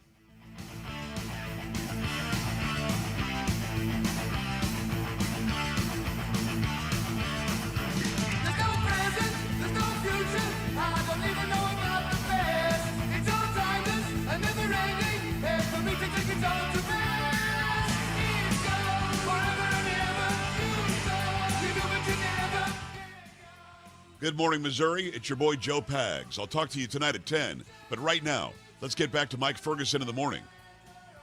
Little Ozzy. Oh, yeah. Little Ozzy here. Just a little Ozzy. We have gone from Willie Nelson to Ozzy Osbourne today on Flashback Friday. I love it. I haven't heard this one before. This is really good. Center of Eternity. Yeah. By the way, we got a phone call a little bit ago from our buddy Andre. Yeah. And he wanted to make a correction to the conversation we're having with Becky Noble from RedState a little bit ago. It's actually some of the things that Becky said. He was basically saying, yep, it's true, but it's actually a little worse than that. Yeah, so the complaint that he had, or the correction that he wanted, the correction that he wanted to make was that we referenced the trucking weight limits as 18,000 pounds. Right. It's actually for a standard truck 80,000 pounds, with oversized trucks being 120,000 pounds. So it's even more dangerous than even what we were mentioning a little bit earlier. That's a very important correction to make. Andre, appreciate it. Thumbs up, dude. Appreciate that. Okay, let's follow up on this AI thing that Susie was talking about, because it's been brought up. I said it today. I think you've said it in the past. Is that we tend to think that the Chat GPT or the AI program or the social media is the product that we're using. Other people will say, well, no, the product that's being sold is the advertising on there. No, we're the product. Yes. We're being sold to the advertisers. It's not being sold the other way around. We're the product. And on a trade website called Ad Exchanger, which is basically tracking the marketing industry, they were pointing out that Papa John's Pizza is using AI and using the algorithm and using all of this data that's being collected on all of us in a particular way that just shows you how detailed and how creepy this gets. Now, I'm not faulting Papa John's. They're just trying to sell their pizzas. But get this. According to this trade media thing, Papa John's is now partnering with NBC Universal and with Instacart in order to collect data. So they're buying or they're trading or they're bartering data on all of us to find out when we are most likely to be low or out of groceries. To track, like, basically, okay, when do you go grocery shopping? Like, do you have a particular day you tend to go grocery shopping? Now that I think of it, not or really. Just kind of like as whenever. Yeah, but it's looking for signs in your activity online that would indicate when you're most likely to go, you know what, just order a pizza. We don't have anything here. So this is actually not even close to the creepiest thing that I've heard. But it's one of those things that's like, so here's what it comes down to. So they're partnering with Instacart and NBC Universal, and what they're doing is Instacart would turn over the information that would say when people usually order a restock of their groceries. So if you have a pattern of, like, you know what, Thursday or Friday or Saturday, or you know what, I always do the Instacart groceries on Sunday afternoon, whatever the case is, then they would sell that information to Papa John's, who would put ads targeted to that on your streaming TV. So you're streaming whatever channel on there. You'd get an ad, maybe a QR code right to their app that you actually, they're doing this already. It's a campaign that would basically say, hey, you light on groceries? Your fridge empty? Here's a QR code. Order yourself a Papa John's pizza. Yep. Because they're doing it on data, and it's not going to everybody. It's going to those that the algorithm says they're 24 hours or they're 48 hours from ordering their next set of groceries. They're more likely to buy a pizza right now. And so it's taking a calculation as to when you would be more likely to just buy the pizza. Now, is that just smart marketing in the world of this technology, or is that just another example of, good God, this is getting creepy? Yes. I mean, this relates to a somewhat infamous case from a few years ago from Target, of all places, based on the browsing habits. And this was right, I think, at the beginning of when AI was really becoming a thing. So this was basically using the old technology, the generic, metadata crawlers that they were using. Yeah. A father was getting a lot of targeted ads because he shared an account for Target with his daughter, was getting a lot of targeted ads for, like, baby supplies and things for your first trimesters. Wow. He issued a complaint with the company saying, why are you showing me all this stuff? And was really mad about it. And that's when he found out that his daughter was hiding a pregnancy from him. Whoa. And that, so her browsing habits online influenced that algorithm enough Yeah. where they said this person's more likely than not to need some diapers, to need some trimester clothing, to need a crib, and the father was seeing all that. That is how the level of complexity that was. Now you have AI that's even more faster processing speeds.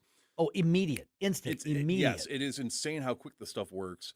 And for me personally, just because I'm a very much constitutional kind of guy, if our government was doing this to us, if this would be a clear Fourth and Fifth Amendment violation. Okay, so it's interesting you bring that up because the government is also buying the data and then saying, we didn't collect it, we just bought it, we're not the ones violating your rights. Exactly, and that's their claim at least. Yeah, and that's what the whole issue with the idea of corporatism is when the government and when companies are basically hand in hand.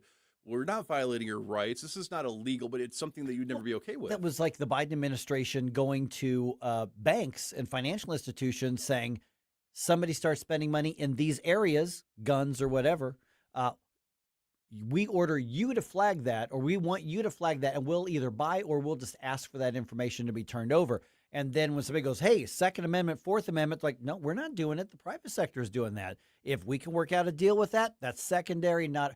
Well, it is using the government weight of the government to do that, but that's what they're hiding behind. And but and there's still some guardrails that the government has to abide by, at least publicly. There's some certain guardrails in place that makes it less intrusive than it could be.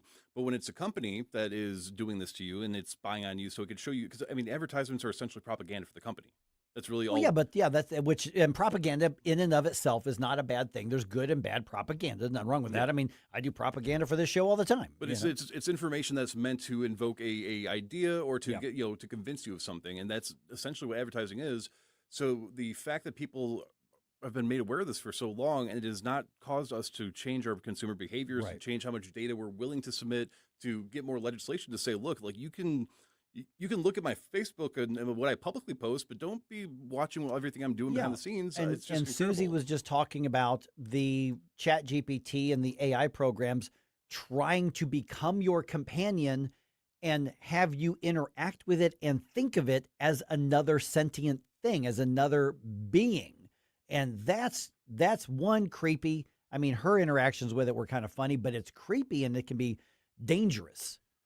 And at the same time, there are some people I know personally, but there are people that view this as, wow, it's the future. Look at how incredible it is. And there is something to be said about, you can dislike the technology or the tool available, but also recognize that it's smarter to sometimes use and embrace those technologies. So I do know people where they would hear something like this and say, wow, I already am going to be watching whatever show with my friends. And sometimes we have trouble figuring out. So it'd be nice to get a free coupon for pizza and end the debate on what we're going to, And the thing is, I'm not even faulting Papa John's for this. I mean, that seems like really smart, sophisticated marketing. Yes. It just shows you how targeted that they could send an ad to your TV and not to my TV, because my algorithms say that I do this on Tuesday, you do this on Friday, and they can target people with that pinpoint precision on anything. And chances are it's going to be more successful than unsuccessful. Oh, totally. So that's kind of where I don't want to sound like a technophobe. There are some very many concerns that are, the genie's already out of the bottle on a lot of them, so there's not really a point. But I think something like this, I think it should be an opt-in type thing. I don't think it should be a by default, we're going to do this, that you have to go figure out how to opt out of it if you even can. I think it should be something where if this is something you like, opt into it, but I don't want my data being... When you click on the I agree terms of service, that's what you're doing is I agree to have my information sold, basically. And they put it like 2/3 of the pages down so you don't immediately watch it, And here's the thing is, when I worked at a think tank, a free market think tank, conservative think tank, we used data as well. We bought it as well. We did a thing where we would do geofencing and we would take a snapshot around the Missouri Capitol. Everybody who was on the Capitol grounds now got our social media feed with our links, with our things on it. And so we used it as well. And, if you're not using it, you're losing out. Whether, it is. So we know that, selling pizzas is pretty benign, but you also get targeted for a lot of other stuff. Have you ever I haven't heard that song in a while, or I wonder what this is, and start to look something up and go, oh, it's going to mess up my algorithms. Yes. I've actually done that. I'm like, ooh, I don't want that to start sending me garbage. I have multiple browsers and multiple accounts that I use, so that way I specifically can keep my algorithms in line. That's also how I do like a baseline check between how things are changing, what's being targeted to me. Right. It's very interesting using YouTube without having an account signed in because of the nature of the work that we do. The advertisements that are how old it thinks I am, what it thinks I need. It's completely wrong, but it's just interesting that that's the generic default, and that would be these are things that would make sense that I would imagine that there are people that would use. And there's not really a good way of unless you don't use it, then there's really not a way of the service or the product. There's not a good way of determining how much of your information you even still have access or control over in this modern world. Oh, we've handed it over. We've handed over. Just keep in mind, we're the product, so try to manage it the best you can, but it's so overwhelming.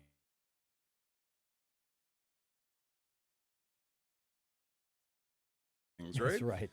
The best way of doing that is to celebrate, and we have a reason for you to celebrate. That would be our 5th birthday coming up here on June 26th at Martin's Garden. We're going to be featuring the one and only Retro Nerds, a fantastic 80s themed tribute band. A lot of fun to be around. It's an all-ages event. It is free unless you run into me. I will be. Don't give him money. I'll be terrifying everybody. Don't give him money. He'll say you got to pay, but don't. Okay. Then it'll be a truly free event. Just come out, hang out with us, look for the NewsTalkSTL Pavilion outside on the outside stage, and just come and say hi. You don't have to hang out with us. You don't have to look at us very long if you don't want to, but it's always good. But it's always a good time when you get a chance to hang out with the Retro Nerds and enjoy a good atmosphere. So it's June 26th, 7 p.m. at Martin's Garden.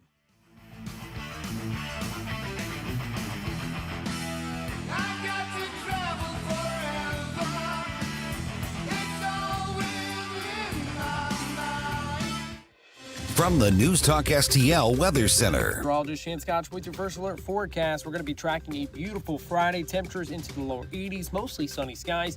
Dew points into the 50s, so not much humidity. Saturday, partly sunny, high of 85 degrees. Into Sunday, we've issued a first alert weather day, as we're going to be seeing the potential for some showers and storms, some of which could become strong to severe.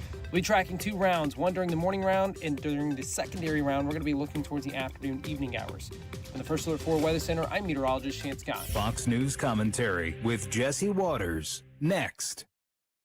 So Ryan and I came to the decision to get life insurance when I was pregnant with our first son. He really wanted us to be taken care of if something happened to him. He provided for our family in life and also after his death. I think that would make him proud. Ethos makes it fast and easy to get life insurance. Apply in minutes and get same-day coverage. Get your free quote at ethos.com/save. That's ethos.com/save. Paid testimonial. Time spent on application may vary. Online health questions required.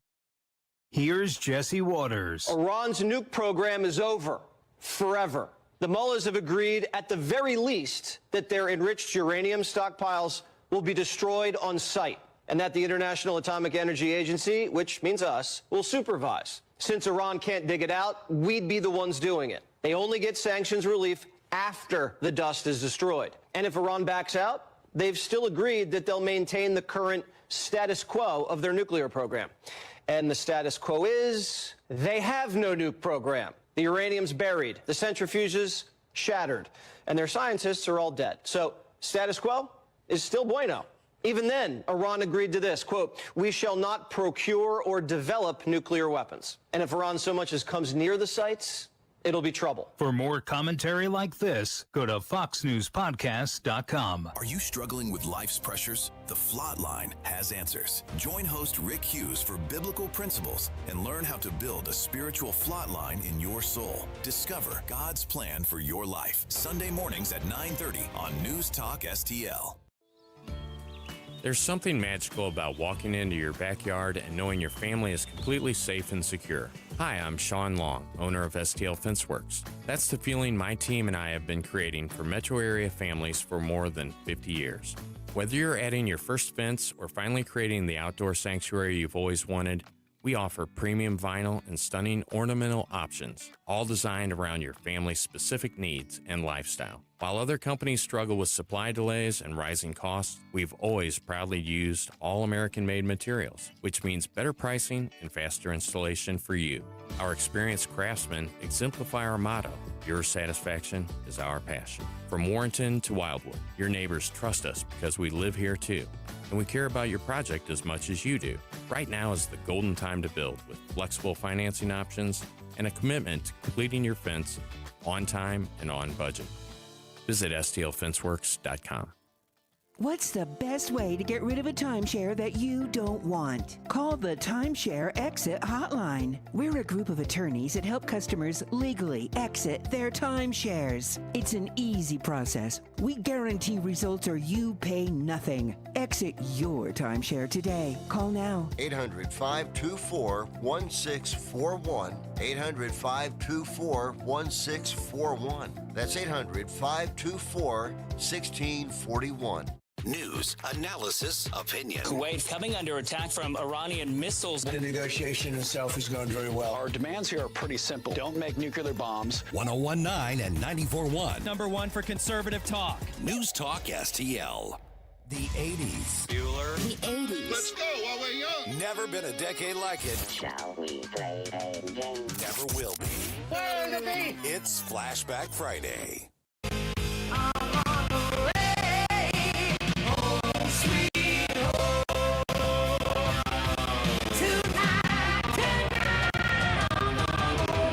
Yeah, the computer's messing up there. Home Sweet Home by Motley Crue. Well, I apologize. That one was actually a very special request. Yeah. Unfortunately, I can't control technology. No, it's mad that we were talking bad about AI, I guess. Soros. But the Soros the gremlin did it. It was Motley Crue, Home Sweet Home, and that was in remembrance of the time where one of our listeners was coming back from the Marines and was finally able to see their family again. Oh, wow. That's amazing. So So maybe on the bump music on the way out, that'll smooth out a little bit. Yeah. But that was that song was special to a lot of people, even though, it's like the hair metal thing. Yeah. All right. 8:36 right now. This past week, this was expected. I mean, it's a tragic ruling from a court in Missouri, but it's not a surprising ruling. So most, not all, but most of the basic common sense health standards and safeguards for women has been struck down if there's anything to do with abortion. We're joined now by Steve Rupp from Missouri Right to Life, president of Missouri Right to Life. Steve, thanks so much for checking in with us here. I think you got a couple days off here. I really appreciate you taking a few minutes here. I can't say I'm surprised by this ruling, even though this is a leftist, pretty well-known leftist judge. When you look at what's in the state constitution right now, she's not necessarily wrong in her ruling. That's not a reflection necessarily on the ruling as much as it is a reflection on how horrific our state constitution is when it comes to abortion at the moment. Yeah, when you think about this, Mike, and by the way, thank you for having me on. I greatly appreciate it, and thanks for all that you do for life too. That we greatly appreciate that. But yeah, she has ruled against the life on other occasions, so we kind of saw this coming and hoped and prayed that it wouldn't come, but it is here. And Catherine Hanaway, our Attorney General, Missouri Attorney General, said that she's opened the Pandora's box that we warned of previously, and that Missouri women will pay the price. And because this gives abortionists what she called a free pass to police themselves, which is true. That's what this does. So that means that the abortion industry doesn't have to file complication plans. They don't have to have basic health and safety standards that include inspections.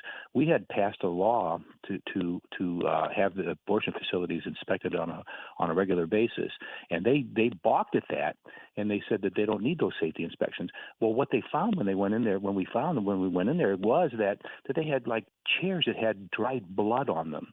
They had equipment that they were using that was not sterilized.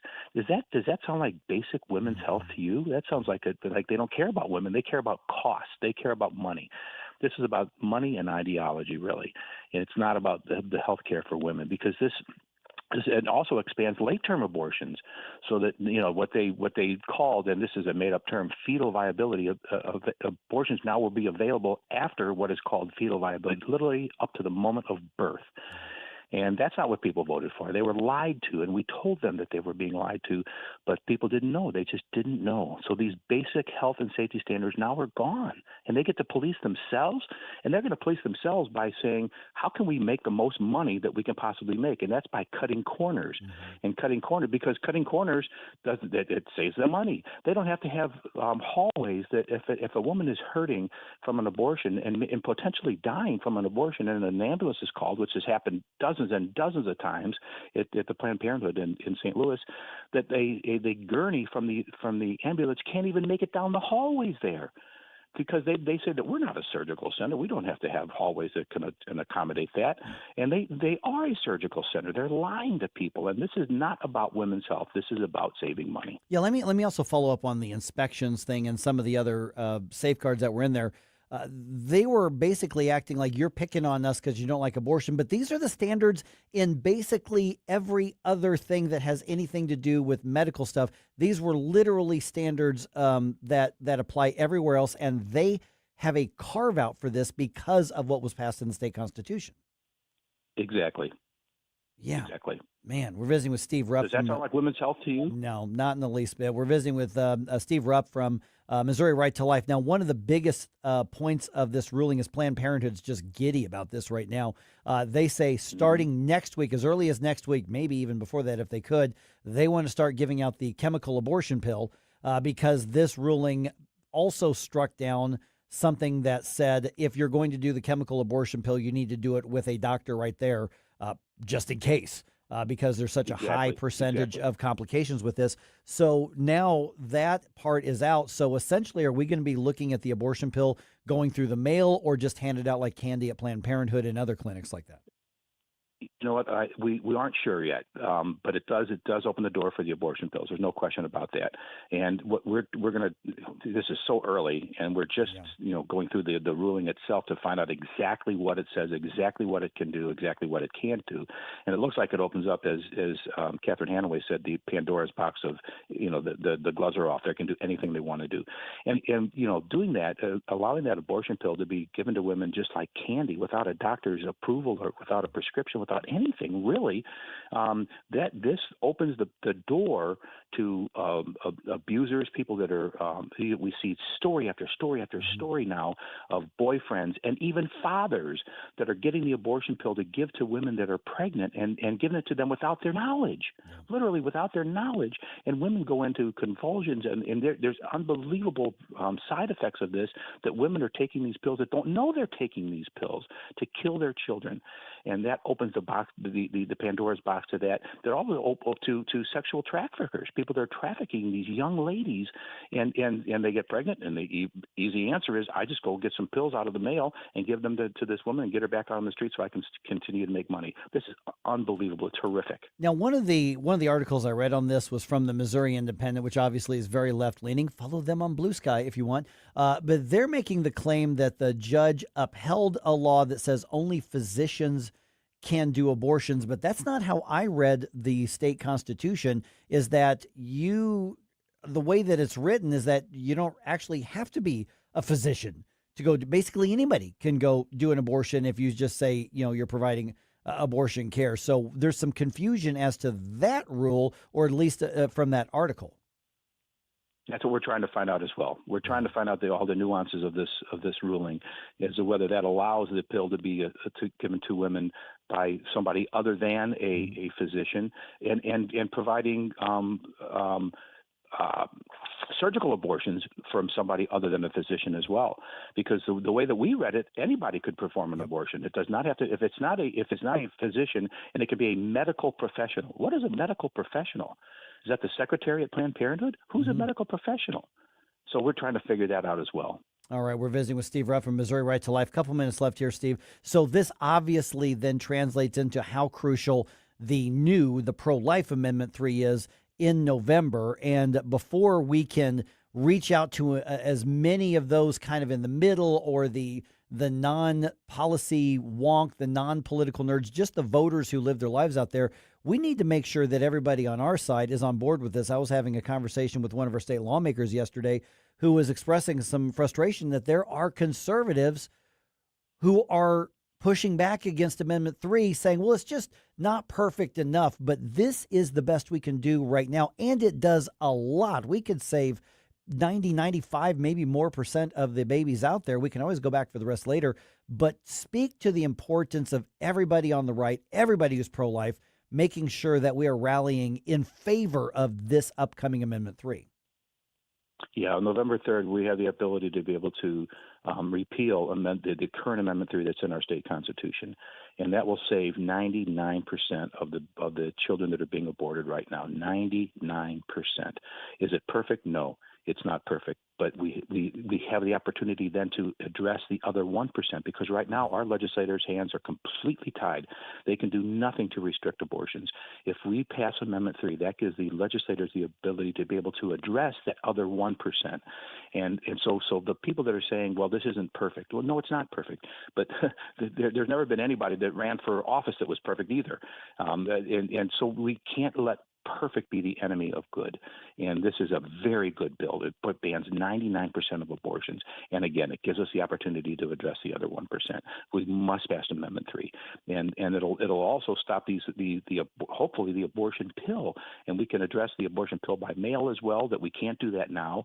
And so it's vital that we pass Amendment 3 on November 3rd. Yeah, because right now there's going to be an appeal filed. The Attorney General has already said she's going to do that if she hasn't already. Yes. That's going to go through an appellate court. Yes. Eventually it's going to go to the Missouri Supreme Court. But none of this is going to be settled before November, so we can make it all a moot point and just reclaim the state and who and what we are if we pass the Amendment 3 ballot proposal out there. So you've got a tremendous amount of information on this on your website, on your social media. Steve, let's give out that contact information. But we need to do just call to action, because this is one of those where even if you're just nominally pro-life, our state constitution is worse than Illinois' right now. It's so radical that even those who are kind of in the middle is like, well, I don't like it, but listen, they should be able to get on board with this. Yeah, absolutely. And our Amendment 3 will also ban minors from getting drugs to cross-sex drugs to literally castrate them. That's what those drugs are designed to do, is to castrate young people. And people say, well, that's not a life issue. Of course it's a life issue. We're all about giving life, giving the gift of life. And this prevents young people that don't have no idea what this is going to do for them or to them long term. And this also bans those drugs and surgeries on young children, which is again, that is barbaric. Yeah, without a doubt. All right, let's do the website and social media again real quick, Steve. Yeah, it's MissouriLife.org. MissouriLife.org. All right, Steve, really appreciate you checking in, because I know you're out of town right now. So thanks so much for the update. We will be talking again soon, believe me. Keep up the great work, Mike. Thank you so much. God bless you. All right, once again, MissouriLife.org. All right, got a lot of stuff coming up here, including Randy Tobler's show, 6 o'clock to 9 o'clock tomorrow morning. Sure, you guys are going to be recapping the whole situation in Iran, which, by the way, has changed even this morning, because the Strait of Hormuz is shut down again because some things went boom. Oh, boy. I mean, we kind of expected that already. Yeah. But, we will have Patrice Mbuka from the Independent Women's Forum. She is the VP of the economics part of that group. So she's going to talk about what we should expect from what's going on with the Iran what was it? The memorandum of understanding, and what you should expect is boom, boom, understanding, and look over there, boom, as well as whatever developments we find out about tonight, just in general. So you should join in, same time frame, 6 a.m. to 9 a.m. That's the Dr. Randy Tobler Show here on News Talk STL.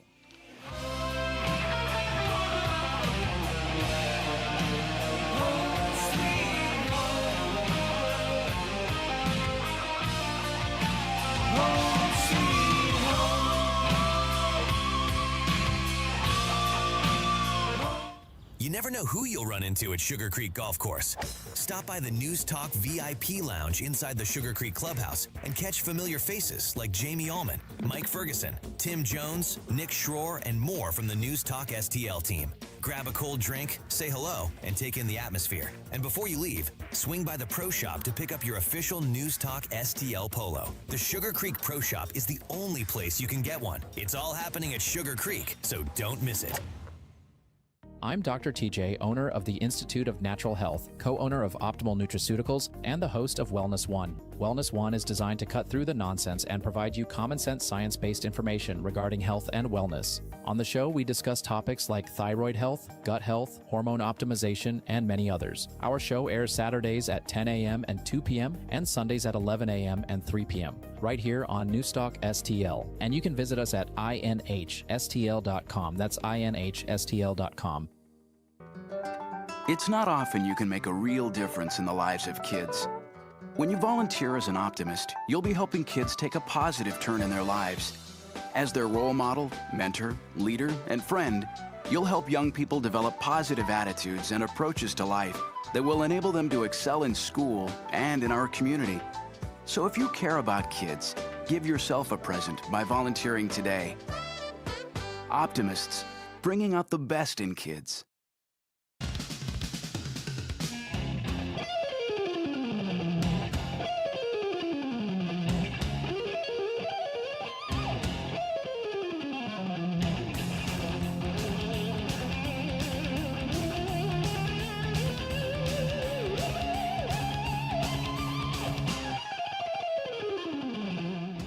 Hi, it's Randy Tobler here. Pour a big cup of coffee and catch my show every Saturday morning from 6 to 9. Right now, it's back to Mike Ferguson in the morning here on News Talk STL. Kind of a deep cut here. Do you know it? Give me a second here, because I know I've heard it.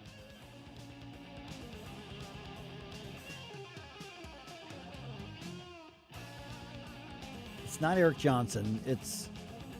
It sounds kind of Iron Maiden-ish. It's not Iron Maiden.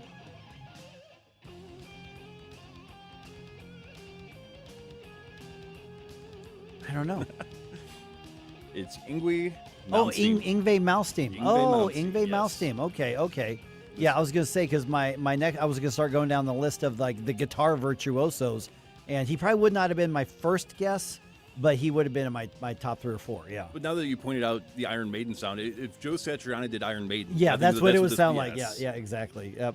All right. Oh, that's kind of a deep cut. That's cool. All right. Yeah, Yngwie Malmsteen, man, he was like back when people were saying things like guitar virtuoso, Yngwie Malmsteen and Joe Satriani and Eddie Van Halen and a lot of those guys that would just go super fast, and hit all the notes, and it was a melodic guitar thing. If electric guitars existed back in the day, I think Mozart would probably have sounded like that. Yes, that's right. Well, there is a lot of similarities in the construction of a classical song and of like some of the heavy metal songs out there. Just when there actually are similarities, and a lot of people would scoff and laugh at that because one's classy and one's but no, actually the construction of the songs aren't. There are some similarities in there. Yeah. Yep. All right, 8:51 right now. All right, Missouri. Let's follow up on that conversation with Steve Rupp. One step closer to becoming an abortion free-for-all state. St. Louis police say they have stopped teen takeovers before they start for this weekend. And maybe the Cardinals had a little too much barbecue in Kansas City before that game last night. All right, 8:52. Let's wrap up the week with one more news dump. The Morning News Dump, brought to you by Lee May Concrete and Block. The Morning News Dump. Are you joking? Is this a joke? Listen, folks, the Morning News Dump. Very few safety regulations on abortion remain after a judge's ruling on Thursday. Now, citing the 2024 state constitutional amendment that narrowly passed by Missouri voters, a Jackson County judge struck down most regulations and safety standards on abortion. Among the effects of the ruling is that chemical abortions without doctor supervision will resume in Missouri for the first time since 2018. Planned Parenthood says they will resume providing those drugs next week. Attorney General Catherine Hanaway says she is going to appeal. And we had a conversation with Steve Rupp from Missouri Right to Life a few minutes ago. That's going to be posted on our podcast a little bit later on this morning, probably pretty shortly. Yeah, very shortly after the show. Okay, St. Louis City Police say they have learned of a planned teen takeover of Forest Park this weekend, and they're getting out ahead of it to prevent any problems and prevent any dangers. KMOV's Corey Stark has the story with comments from Police Department spokesman Mitch McCoy. Police say they are aware of social media posts calling for a takeover Saturday night at Forest Park. They say they'll have additional officers in the area of the park and will not tolerate unlawful or violent activity. This is now the time for parents to be engaged, guardians to be engaged, and to start having those conversations with their kids on what they are doing. What we know right now is that these events appear to be getting organized on Saturday afternoon into Saturday evening. Parents need to be very mindful. They need to be asking their kids, their teenagers, where are you going Saturday? What are your plans? Watch them like a hawk, right? Because we do know that kids will be kids.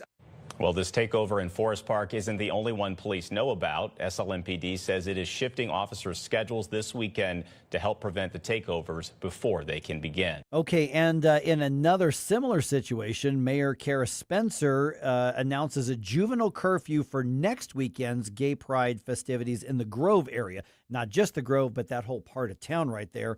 2 people were shot last year when a fight broke out in the early morning hours after those celebrations. This is about avoiding a repeat of previous unfortunate events, not about making it harder to be a teenager in the city. Pride is obviously such a fun and important celebration for our community, and we don't want anyone to avoid joining in the festivities because they don't feel safe. Yeah, because we got to put a little bit of virtue signaling in there, but nobody under 17 is going to be allowed to be in the area between 8 p.m. and 5 a.m. next weekend without adult supervision with them. The bars in the Grove are going to be closing at midnight next Saturday and Sunday as well. The bottom line on this, Jerome, is parents be parents. Now, first of all, I don't know why a parent would want a minor out in the middle of the night at a Pride festivity at all. That's a whole other set of questions. But the bottom line from the takeovers to this thing is parents, parent your children. It's not the police's job to do that. Yeah, I mean, don't be that person. Yeah. We have curfews for a reason, and we also need to do a better job of holding kids accountable and teaching them dumb actions have dumb consequences. Right. Yeah. All right. Department of Homeland Security is reporting that one of the conspirators in the alleged plot to attack the UFC Freedom 250 event at the White House, 31-year-old Abraham Alvarez, came to the U.S. as a child and then later received deportation relief through the DACA program. Yeah.